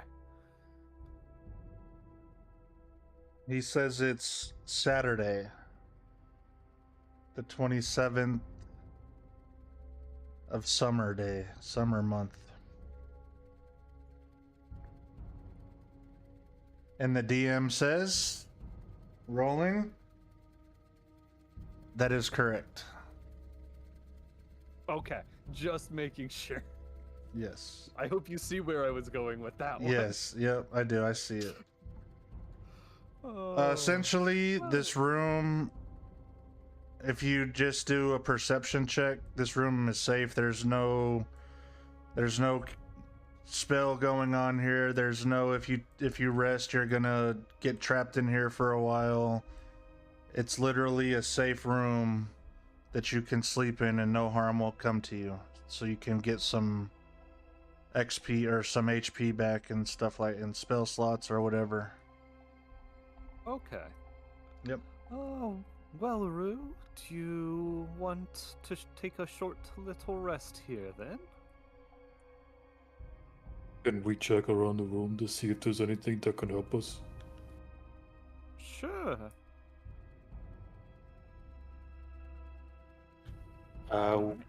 What would I need to roll for that? Just investigation? Yeah, investigation and then just point. I'll say that there are. I'll just point them out to you. You can check over here.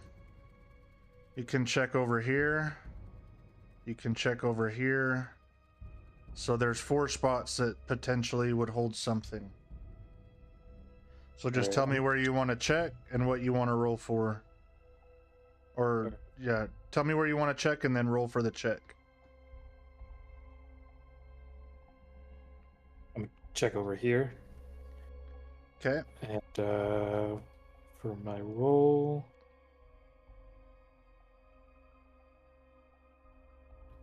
my perception is better than my investigation. Could I use perception as in see what's there, or is that still just a straight investigation? Perception, you would be like looking at the surface. You would be just seeing what you can see right in front of you. Where like investigation, if you wanted to go through some drawers or move some stuff around to see if there's something underneath. So it's up to you which way you want to go with it.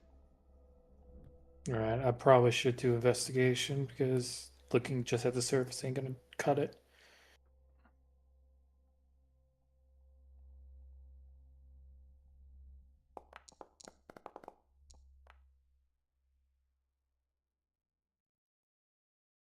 And what specifically are you looking for?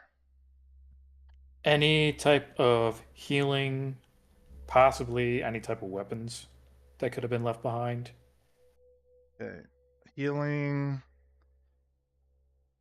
There are, what, 4 kinds of healing potions. So you find a potion of greater healing, and I'll tell you how many you find. You find 3 potions of greater healing. Weapons. Let me see what we can do.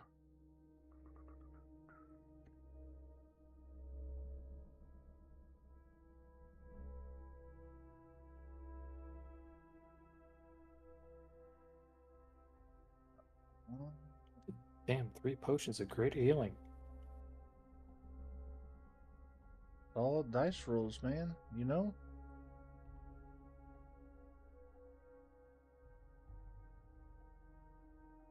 Trying to find a rollable table that I can use quickly for you guys because I haven't built them into this yet.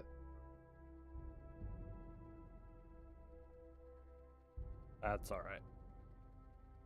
You 1, 2, 3, 4, 5, 6, 7, 8, 9, 10, 11, 12, 13, 14, 15, 16, 17. So we'll roll a d20.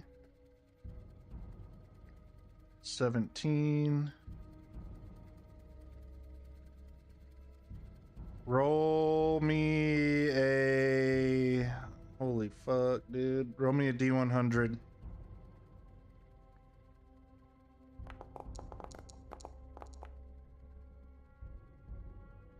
63. I'm pausing the timer.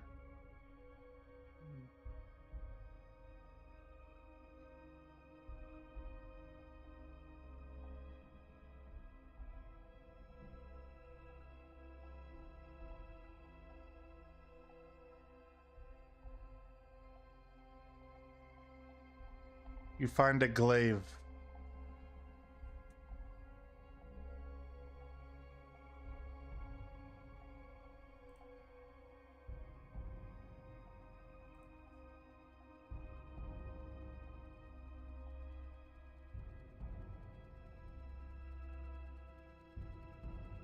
Just a normal glaive. Dave, where am I going to find that? Hmm? Where do I find that? No, Oh, look, there it is. You're trying to add it to your inventory? Yeah, just to see it. Yeah, I don't see it in items. It's weapon. It's all the way down at the bottom of items. Yeah. Oh, weapon. Yeah. I found it. Glaive. Yep. Just Oh, a normal, it would not help if the I spelled it. not the +1 or +2 or it's just the normal glaive.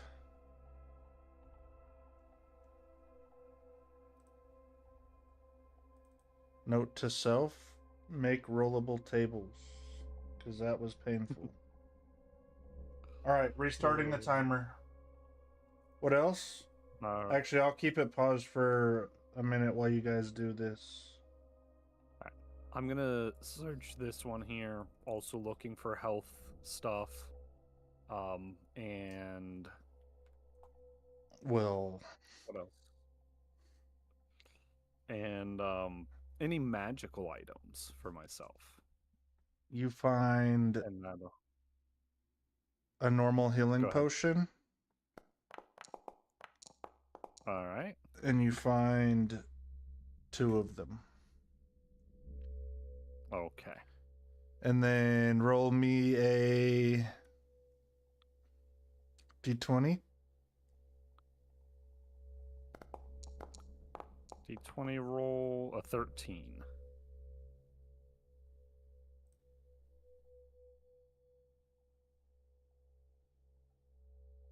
And then roll me a d12.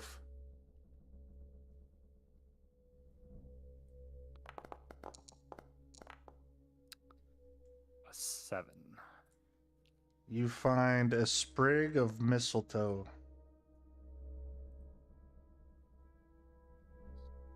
Don't even think about it. Hmm. Alrighty.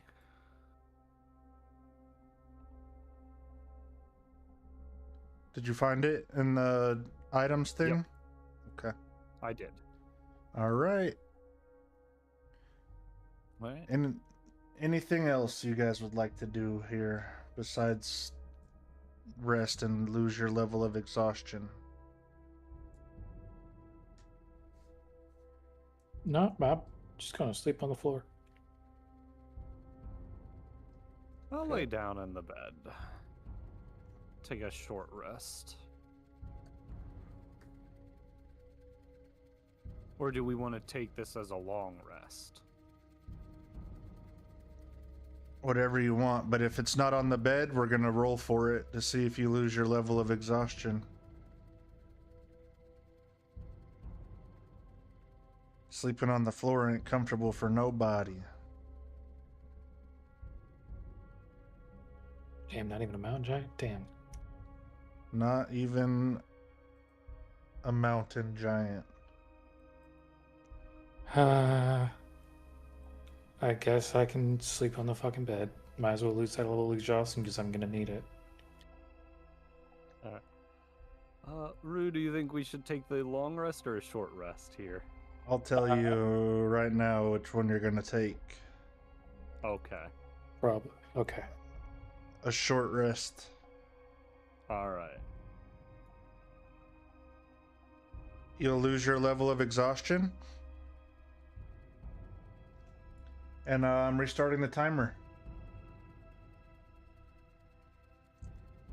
All right. Valdemir, I haven't set it up, but if you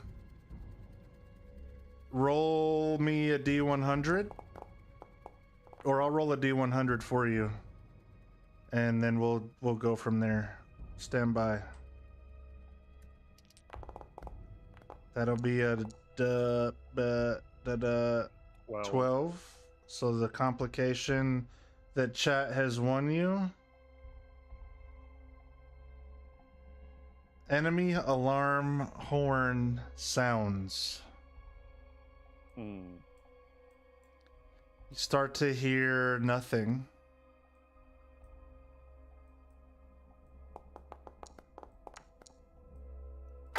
Is it really not gonna let me in? Oh, it's letting me in. You don't hear those.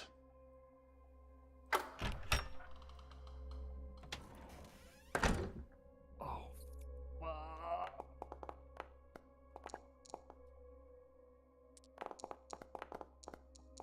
I'll let you guys finish your...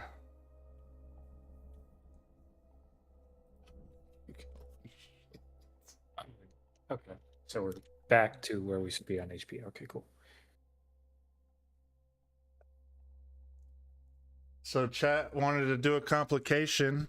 We rolled the D100, and now the fighter that you guys avoided narrowly a couple rooms ago heard that alarm and has come running.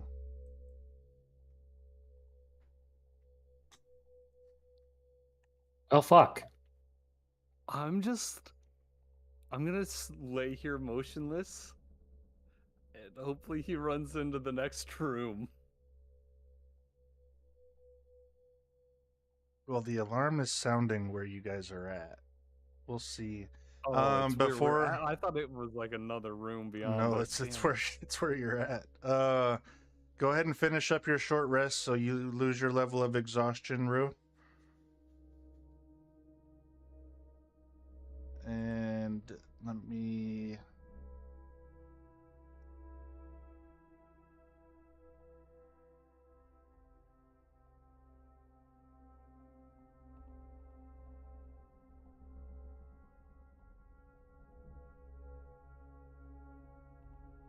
All right. So he's in here. He has to do the same thing you guys had to do, which is roll that con saving throw. So let me roll that.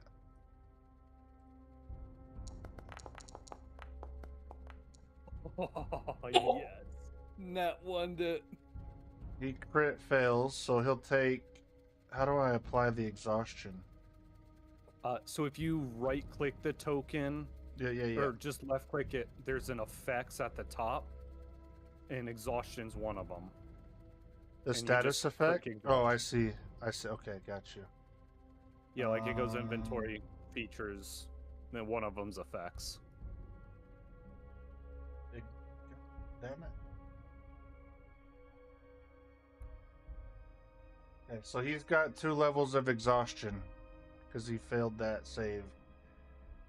With You that, can give him a second level it won't let me. if you click it. Really, if you click it again, it won't. Yeah, it just takes it away. Oh, okay. Yeah. For some reason, I thought I was able to get myself It's 2 okay. earlier. No, it's fine. I know he has 2 levels of exhaustion. All right. So what do you guys do? He came in. You guys are. I'm going to assume you're hiding. You're not hiding, but you're not like springing to your feet. You're kind of acting like you're still sleeping. What are you doing? Is he visibly looking at us? Is he what? I'm sorry? Is he visibly like looking at us? He's not visibly looking at you. He's trying to figure out what's going on with the alarm.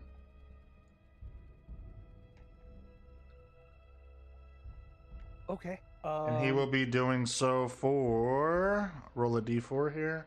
2 turns. So I'll put us in initiative order actually right now. At the top of the screen, you should see 3 little drop downs. On your character only, click the initiative thing.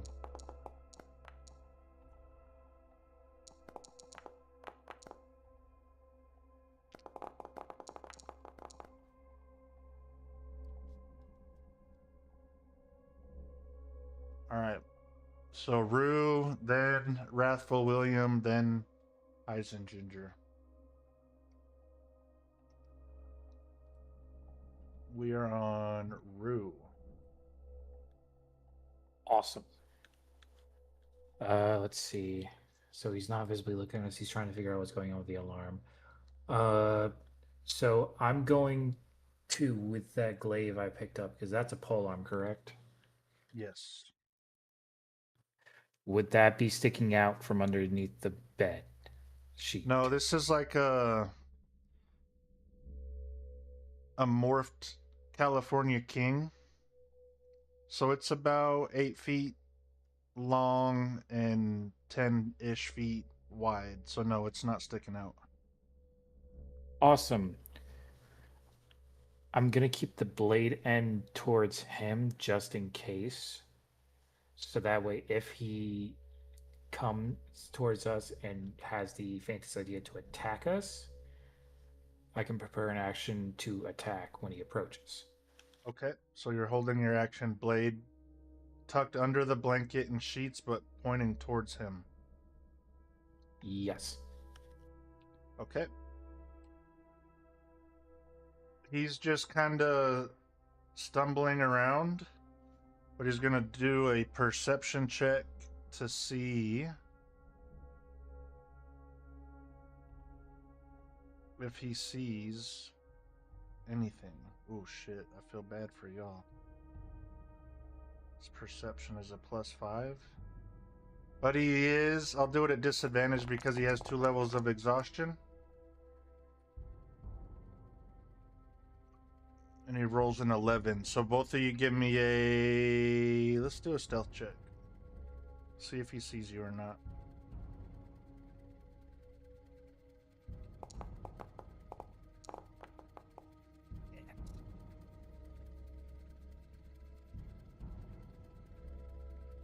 I got a 10.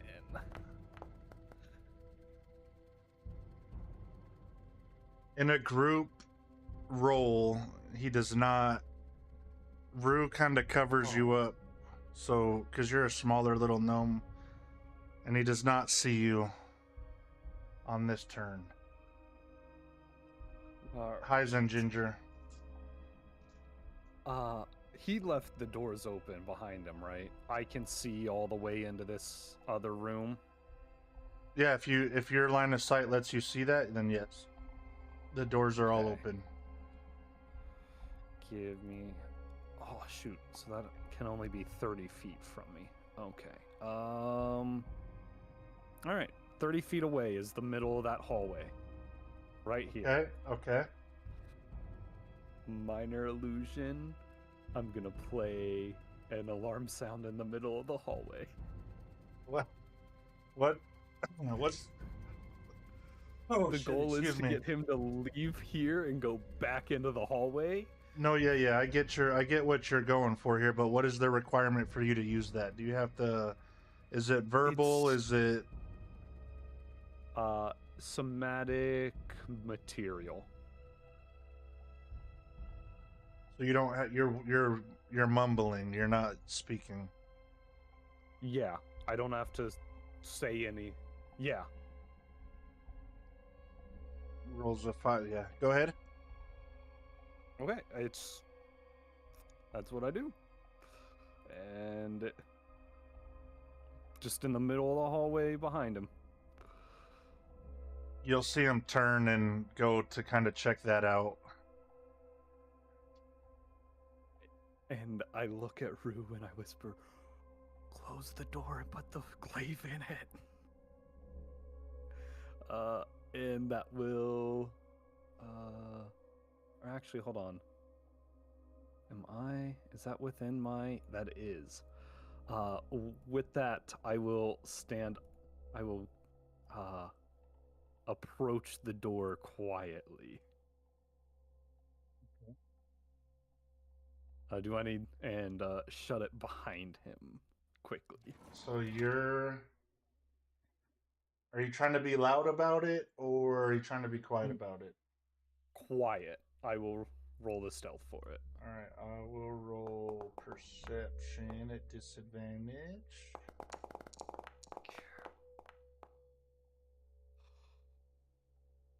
Oh. Wow, okay, you managed to pull it off. Alrighty. Good shit. And that'll be my turn. All right, Rue.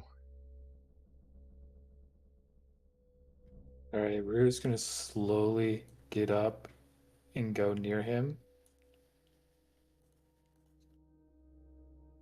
before taking that glaive and using it as a fucking jam for the fucking door, so that way he can't just turn around and try to get back in immediately.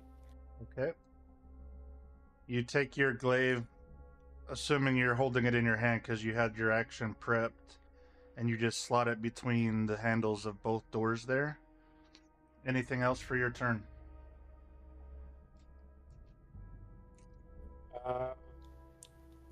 Let's see, it was what, 15 feet to get to there? Yeah, it was 15 feet. I still got plenty of movement left, so I'm just gonna start heading towards the other door. Yeah.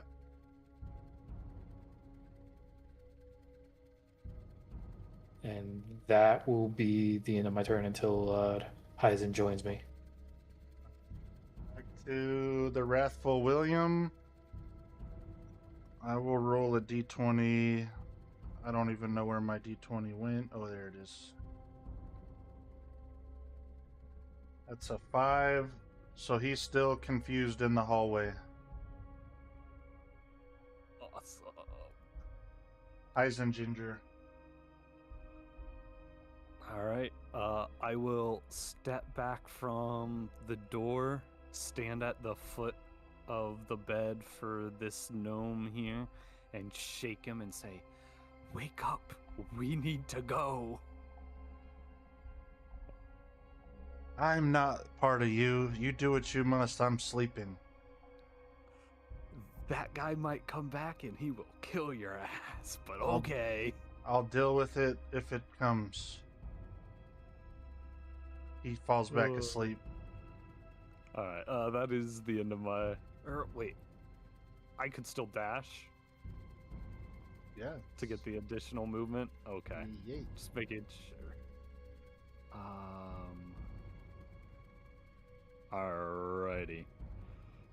Then I'll be there, and I'll open the doors ahead of us. And that'll be my turn. As you guys prepare to walk through the doors, the gnome wakens for just a moment, granting each of you a sin point.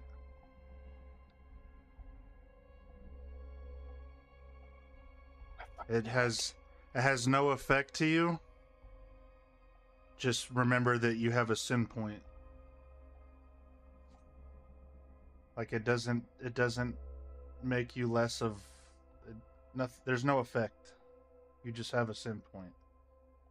I'm imagining that Rue is gonna walk through the door when it's his. Yeah, it's your turn, so you're gonna walk through the door, I'm sure, and you guys will close the door behind you. Yep. And that is the end of 2 turns. So the wrathful guy, he's wandering off with his exhaustion, and that will end that encounter. Just a question. When you say sin point, that's S-I-N? Yeah, S-I-N like sin. Okay. Just If making you haven't sure I understand. if you haven't caught on to the theme yet, you will eventually. All right, what are we doing? Oh, motherfucker. Did that go over your head? Fucking... Well, it took a second to put it together. Gluttony, my God. greed for the goblin. The 7 fucking deadly whatever hers sins? is. No way, Yeah. dude. All right, what are you guys doing? There's 1 hour and 3 minutes remaining before you're just dead. We're continuing on. Okay. Yep. All right, let's go. Open the door. Oh, let's open these ones. Alrighty. Open the doors and step on in. The chamber glitters with golden light, reflected by tall mirrors that line every wall. Each mirror gleams brightly, but strangely, none of them show your reflection.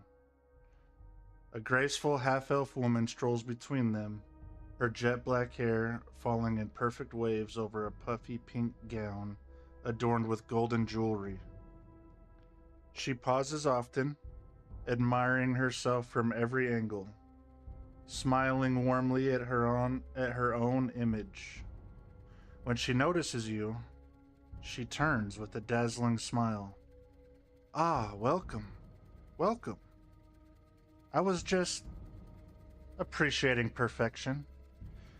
She glides closer, her voice lifting. But enough about me. Tell me, what greatness have you achieved? Surely you have stories worth celebrating. Her eyes sparkle as she gestures towards the mirrors, urging you to stare.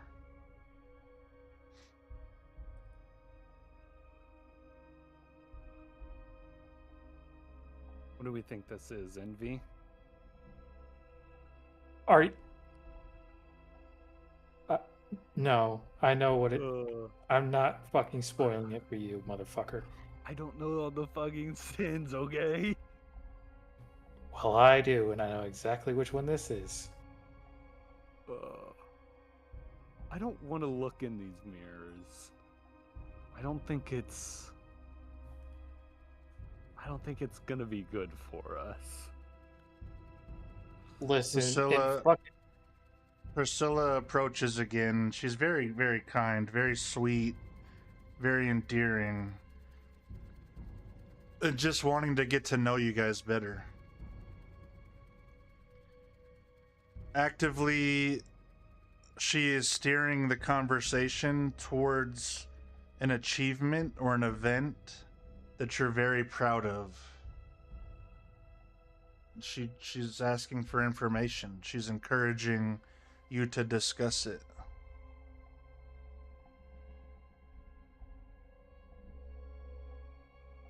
Oh, I know this one now then. Okay.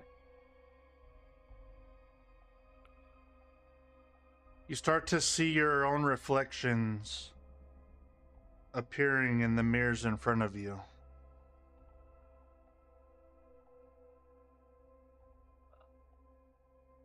Well, you see,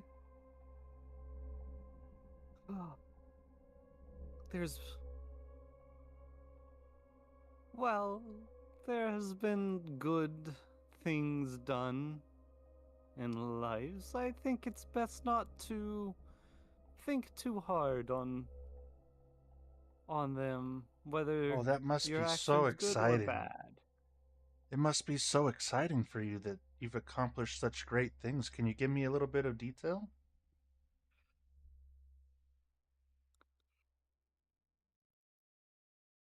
My character hasn't figured this shit out yet. Absolutely, he's gonna at this point. Yeah. Well, yeah, there's a time in my home village. I was able to come up with a creation of sorts that really was beneficial to to the town. I was Oh, you able to. must be some sort of tinkerer, yeah? I am. And tell me more and about this creation of yours. I was able to make it so we could grow and harvest mushrooms from the forest floor a lot easier by taking electricity and shocking the ground. I found that the mushrooms grow quicker when kind of stimulated by this electricity. And is your Right. invention world renowned? May I have your Oh no, it's just local. Go ahead, What was that? Rue. What were you saying? I was asking me if I have permission to do a thing. Sure, do a thing. How much do you weigh? Not a whole lot, I'll tell you that.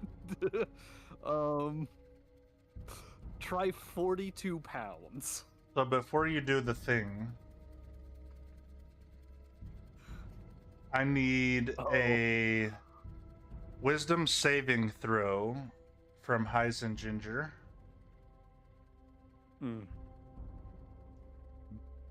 And Rue, are you thinking that your character, are you saying that your character has figured out what's happening in this room? After all the shit he has to go through, there's always a catch with each room.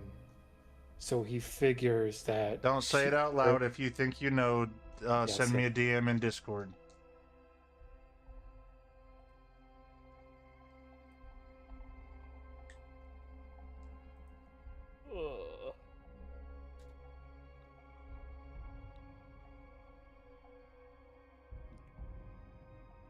Damn.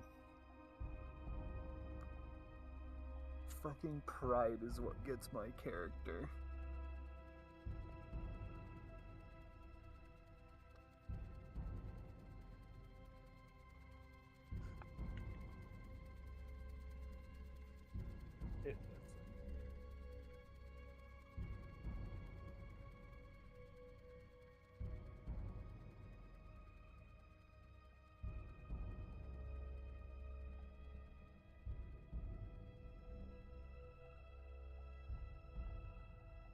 I just caught on to who complicated you fuckers. It was Mitchell.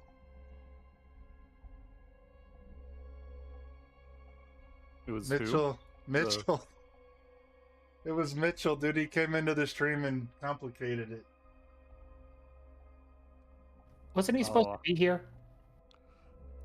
No, this motherfucker at I messaged him, and then at 3:13 he goes, "I'm just getting out of bed." That man's been sleeping.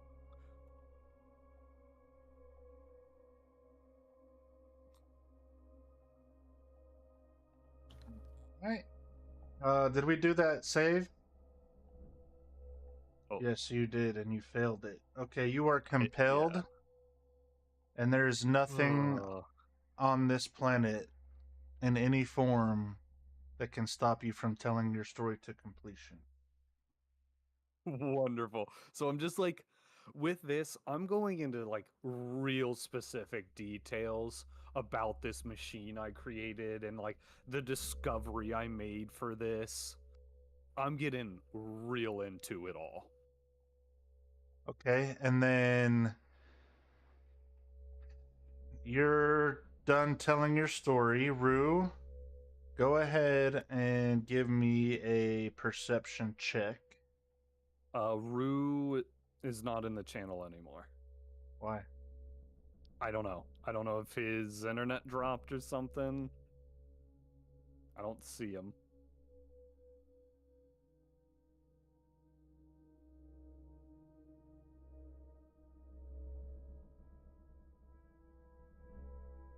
And he won't be able to come back in here because it's a hidden channel. Right. But oh, there he is. He's back in the ready room. Go ahead and drag him down. I don't think I can. I don't have that permission. There he is. I guess my Discord decided to reset itself. All right, go ahead and give me a perception check, Rue.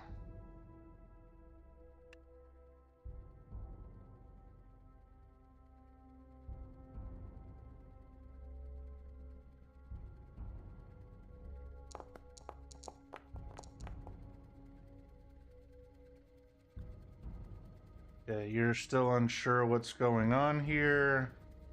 And she'll try to encourage you to talk about a moment in your travels where you feel that you accomplished something great.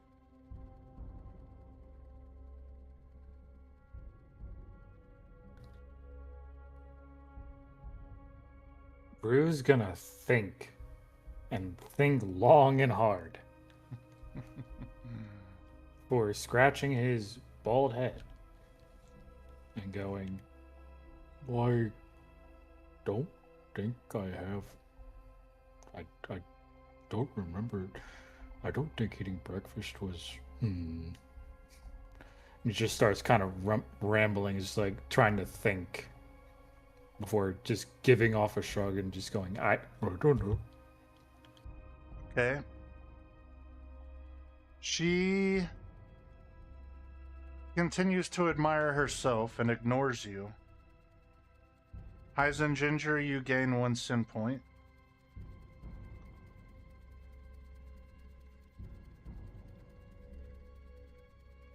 And you may continue.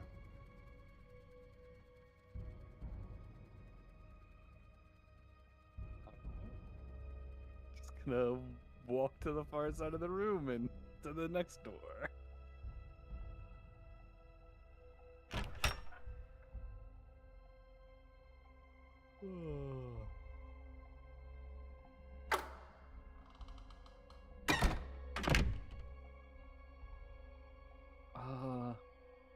Alright. With this long hallway ahead of us, I am going to cast Dancing Light. And hold on, let me pull it up just so I remember exactly what the fuck it is. Up to 4 torch-sized lights within range of 120 feet, making them appear as torches, lanterns, or glowing orbs for the duration. Or I can combine them into one glowing medium form that is vaguely human-like. Each light sheds dim light in a 10-foot radius. So I'm gonna just kind of put them down the hall, 2 there, 1 on each side there. So, yep. And then If they spread here, 10 yeah. feet, just spread them out a little bit more. Okay, yeah. Then, like here for the next one.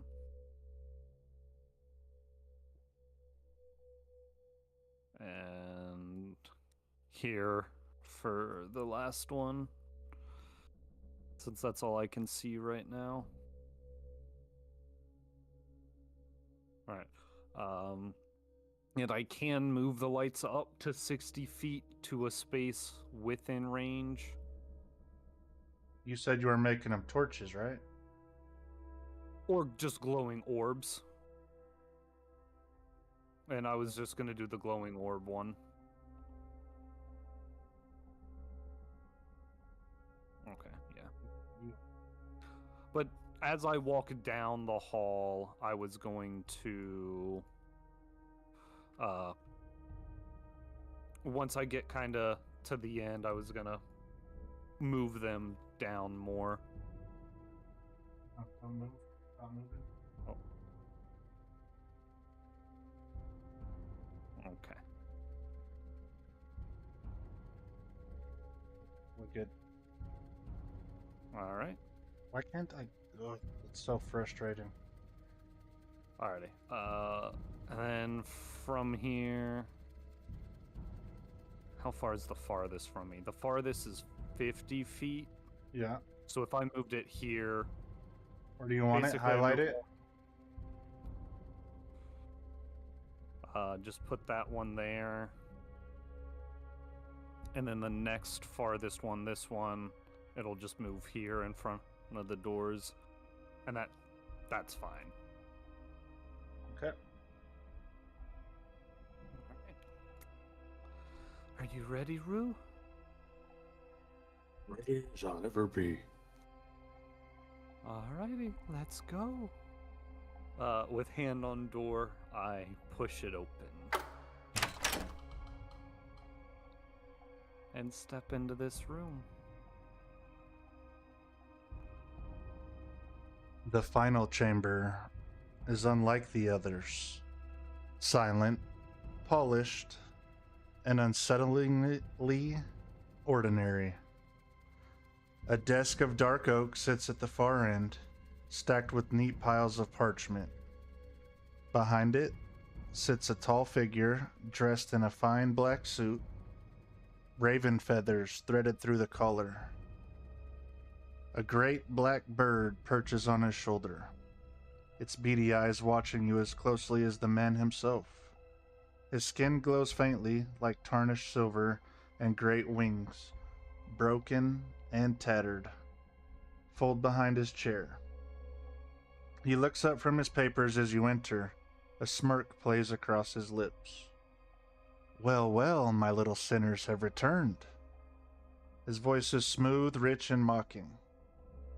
Let us see what you've earned, or failed to earn. The raven croaks once, and the air grows heavier as his judgment falls. How many sin points did you guys earn in total? In total, 4. You have 4? Oh. Oh no, until I thought you meant total as both of us. No, until I and- have. Sorry, So how many? you have 2 and I have 2, so that's 4? 4 in total. Okay, as a group, you are rewarded with a bag of tricks. Gray bag of tricks.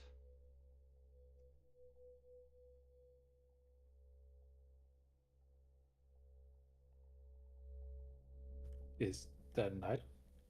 It is an item. I see it on. I see it there. I'll It's add a it to one- my. It's a wondrous item. This ordinary bag made from gray cloth appears empty. Reaching inside the bag, however, reveals the presence of a small, fuzzy object. The bag weighs half a pound. You can use an action to pull the fuzzy object from the bag and throw it up to 20 feet. When the object lands, it transforms into a creature you determine by rolling on the gray bag of tricks table. The creature is friendly to you and your companions, and it acts on your turn. You can use a bonus action to command how the creature moves and what action it takes on its next turn, or to give it general orders such as attack your enemies. In the absence of such orders, the creature acts in a fashion appropriate to its nature. Once 3 fuzzy objects have been pulled from the bag cannot be used again until the next dawn. Ooh. That's a really cool item. I think you should keep that. I think I will. As soon as he offers you your reward as a group, Kelsier opens the portal to you, which will take you back to the starting point just outside the cave. You will be welcome in hell when the time comes. And each of you also are tattooed that says, I survived Sin School.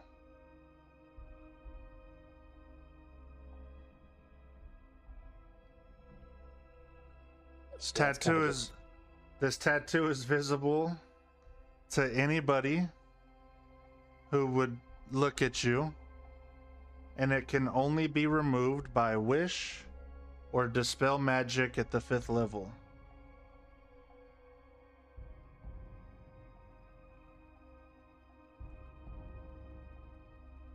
Does the tattoo come with a repercussion, or is it just there? Everybody knows that you've survived Sin School. There's no other repercussion to that. Some people I would say might have a personal repercussion, like shopkeep, but he might up prices for us. I don't know though. You might. Okay.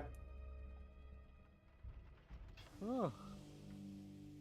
Shit, we made it. So we get out, and there was a man who said he'd give us gold for the treasures within this, but I don't feel there was.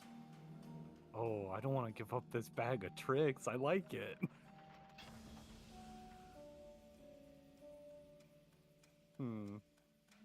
Yes, there was a hooded figure. Who at the entry point that you left is standing there and hands off 200 gold pieces. Ginger, Hyzen Ginger, you would recognize this man to be Rixie. And you are both afforded one question.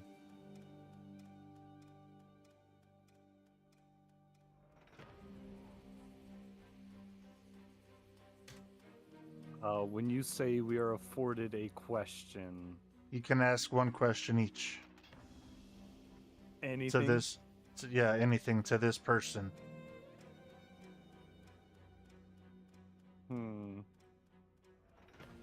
Well, I think of this. Do you want to explain to Brewer who Rixie is, or what Rixie at least looks like?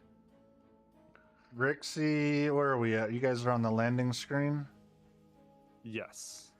Rixie is the DM's pet. I just put his token down on the screen there for you. He is a level 12 Rogue Ranger. And he's just a guy that I brought in to the first campaign we ran in this little community we built over a year ago. And he kind of helped the first party get through some things in the early stages of the campaign. So they were like in a cave that was a hideout for a certain goblin band, and they were weaving their way around, and shit got a little crazy because they triggered a flood of the cave.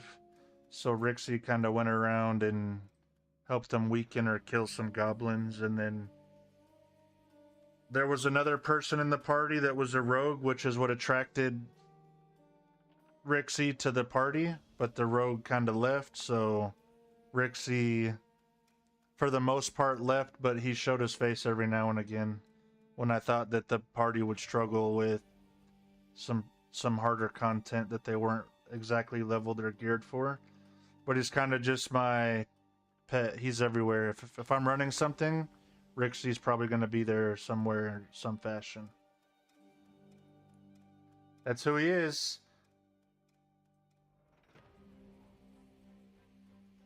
One question Brewer each. Yeah.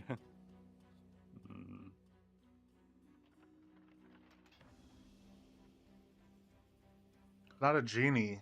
He's not going to grant you a wish or anything. He's just a question. I'm gonna ask him if he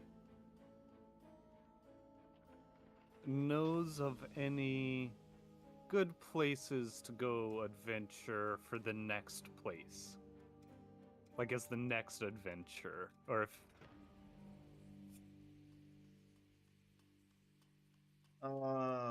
there are many. But dungeons and caves and towns and around lake beds or the banks of big lakes are probably the most fun.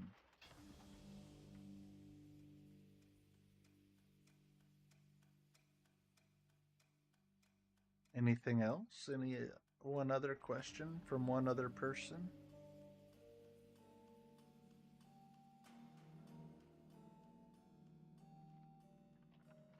Brewer's probably like, I don't care about this Rixie guy. What the fuck do you want me to ask him a question for?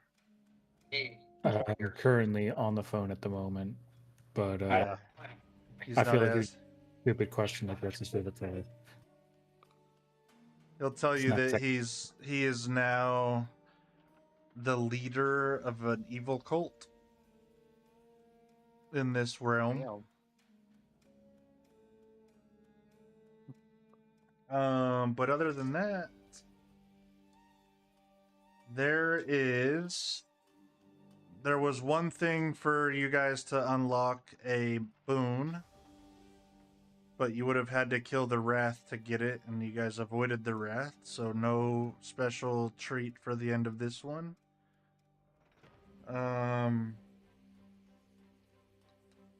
But yeah, it was the 7 sins. So each room had a different sin.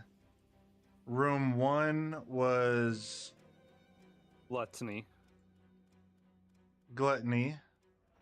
Room I 2. want to take a guess at these. Go if ahead. You don't mind. Yep, go ahead. Room 2. Envy. Correct. Room 3. Greed. Correct. Room 4. There's our wrath. Okay. Room 5. Is lust. Room 6. Sloth. Room 7. Pride. Yep, you got them all. You got them all. Let's try to remember where we got sin points at. Where did you guys get a sin point? I got one in sloth. We both got one in sloth. I got one in pride, and I'm gonna guess Brewer got one in lust because he fell to her charm.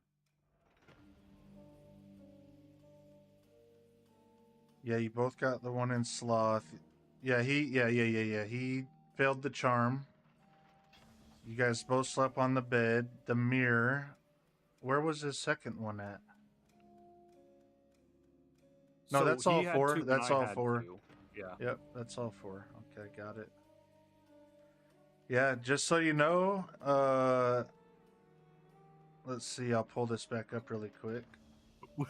We would have gotten a better item if we would have done more sin, wouldn't we? Oh yeah. So you guys, the first reward was for sin points 4 to 5, which was the bag of tricks. If you would have got 6 sin points, you would have got the deck of illusions and 100 gold pieces. And if you would have got 7 sin points, you would have got demon armor and goggles of the night. And also, you would have got invited to Kaiser Kelsier's private demiplane, and he would have offered you a cup of tea. And drinking that cup of tea would have allowed each of you to cast augury once per long rest.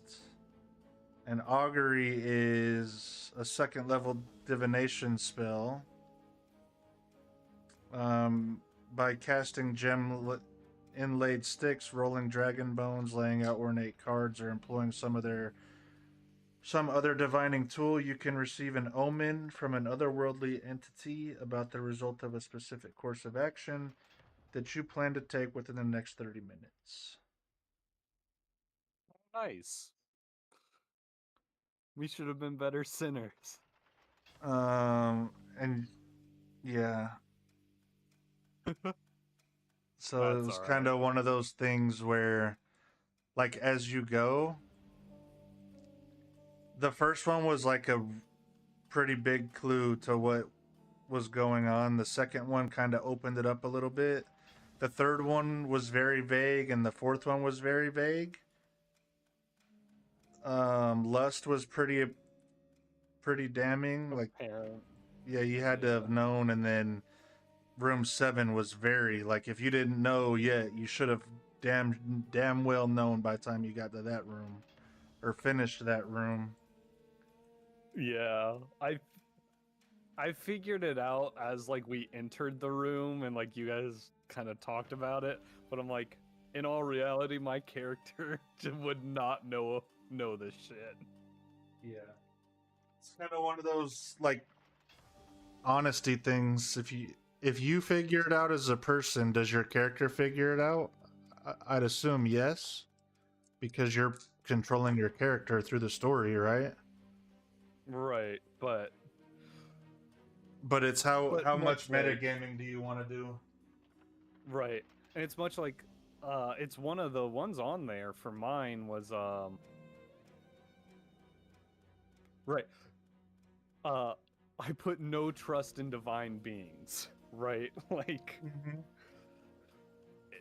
so it's just like, well, yeah, he wouldn't really think of this because it's something of the divine, so it's not something that he really thinks of or knows of. Yeah, I was trying to tempt you with your alcoholism, I and that yeah, Brewer caught me off guard. I was just trying to catch him. I didn't really have anything to go off of because he's suspicious of strangers. He's the last of his tribe. And when the lady in that room like transformed and stuff, it was like his late wife, but he took a step forward already, and all you had to do as a player was move to get within 10 feet, and he took that one step forward and it was over. And then I hit him with a spell that made the room smell like his wife. It sounded like his wife was in there. He caught me off guard with that one, dude. I was like, whoa, shit. All right, cool. And I actually Right. give disadvantages to my fucking self in there just to give myself fun. I'll be right back though. I gotta help carry up groceries. Yep, you're good. Yep. That's as you were describing it to me, I described it in my little journal was that she shifted into my wife holding my favorite ale. Oh shit. So, but you didn't get that part, but I was just like, but like seeing the transformation, it was like, oh, I don't try to get out of that. Yeah. Avoid the addiction. I was half tempted though with the Rixie question rather than adventure. I was like, do I just ask where the nearest bar is? I'm like, oh, that'd waste it too much. Oh, that was Damn, fun. I enjoyed that. we got 2 new members today to 3-4. Holy shit. Oh yeah. But yeah, I'm glad it was fun. I really didn't think we were gonna do it, and then we were all sitting in Brewer's channel, and it just kind of came together. I had one ready in Roll20, Right.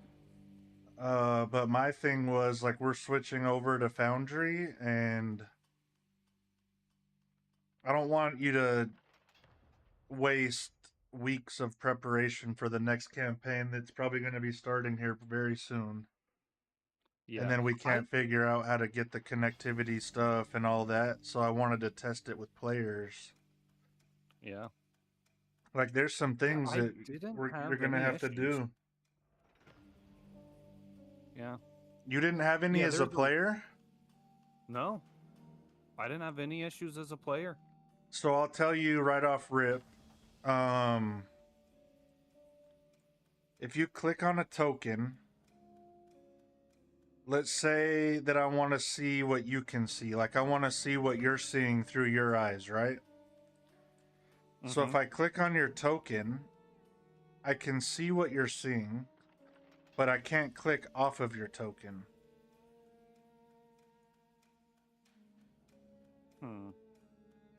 So the workaround I was doing at first was I was just very quickly clicking on another scene and then coming back.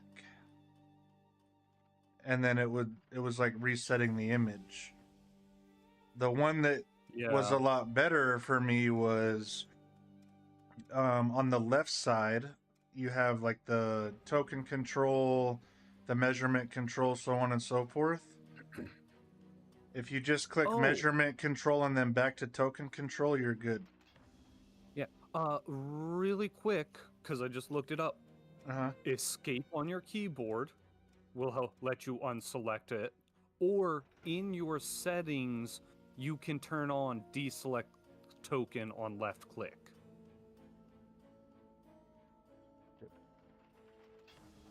Hang on. So hitting escape doesn't do anything for me. I tried that. Let me Alright. try again. Escape. No. No. No. It doesn't do that. Where do I go in the settings? Hmm. Does it tell you? Open the main menu. So I'd have to go back to setup. Yeah. Go to core settings, deselect token on left click option. I'm gonna kick y'all out, but That's fine. 'Cause I can also go look at this on my side. there's core Because now settings and that you think configure. about it, yeah. It should be like on the top left, the hamburger lines. Like the 3 horizontal lines. Where?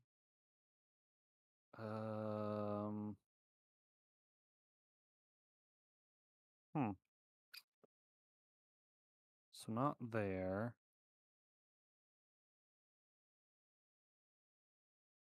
Maybe click this. No. That's not working. Configure settings, token.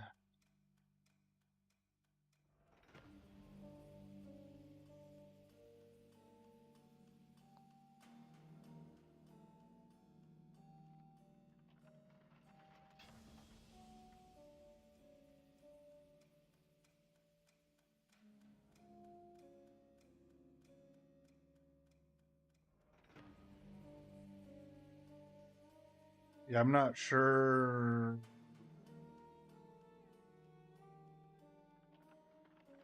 Right. I'm not sure where that would be. Yeah. If I find it, I'll tell you. But I see how that is annoying, absolutely.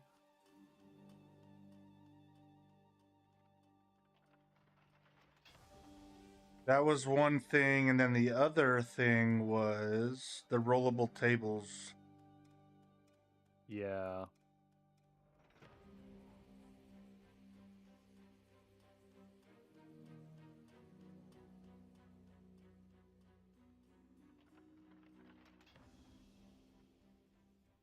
So if you want to be able to do that,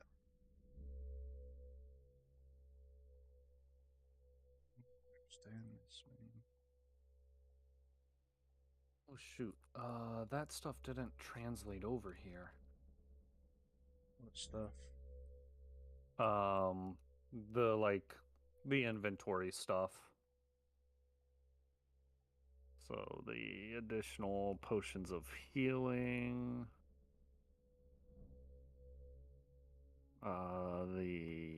What was it? A bag of what? Bag of tricks. Yeah, make sure you gray bag of tricks. Very specific. Gray bag of tricks. Alrighty. I think that was all I got additional this time, so. Yeah, we'll And the figure that gold. out.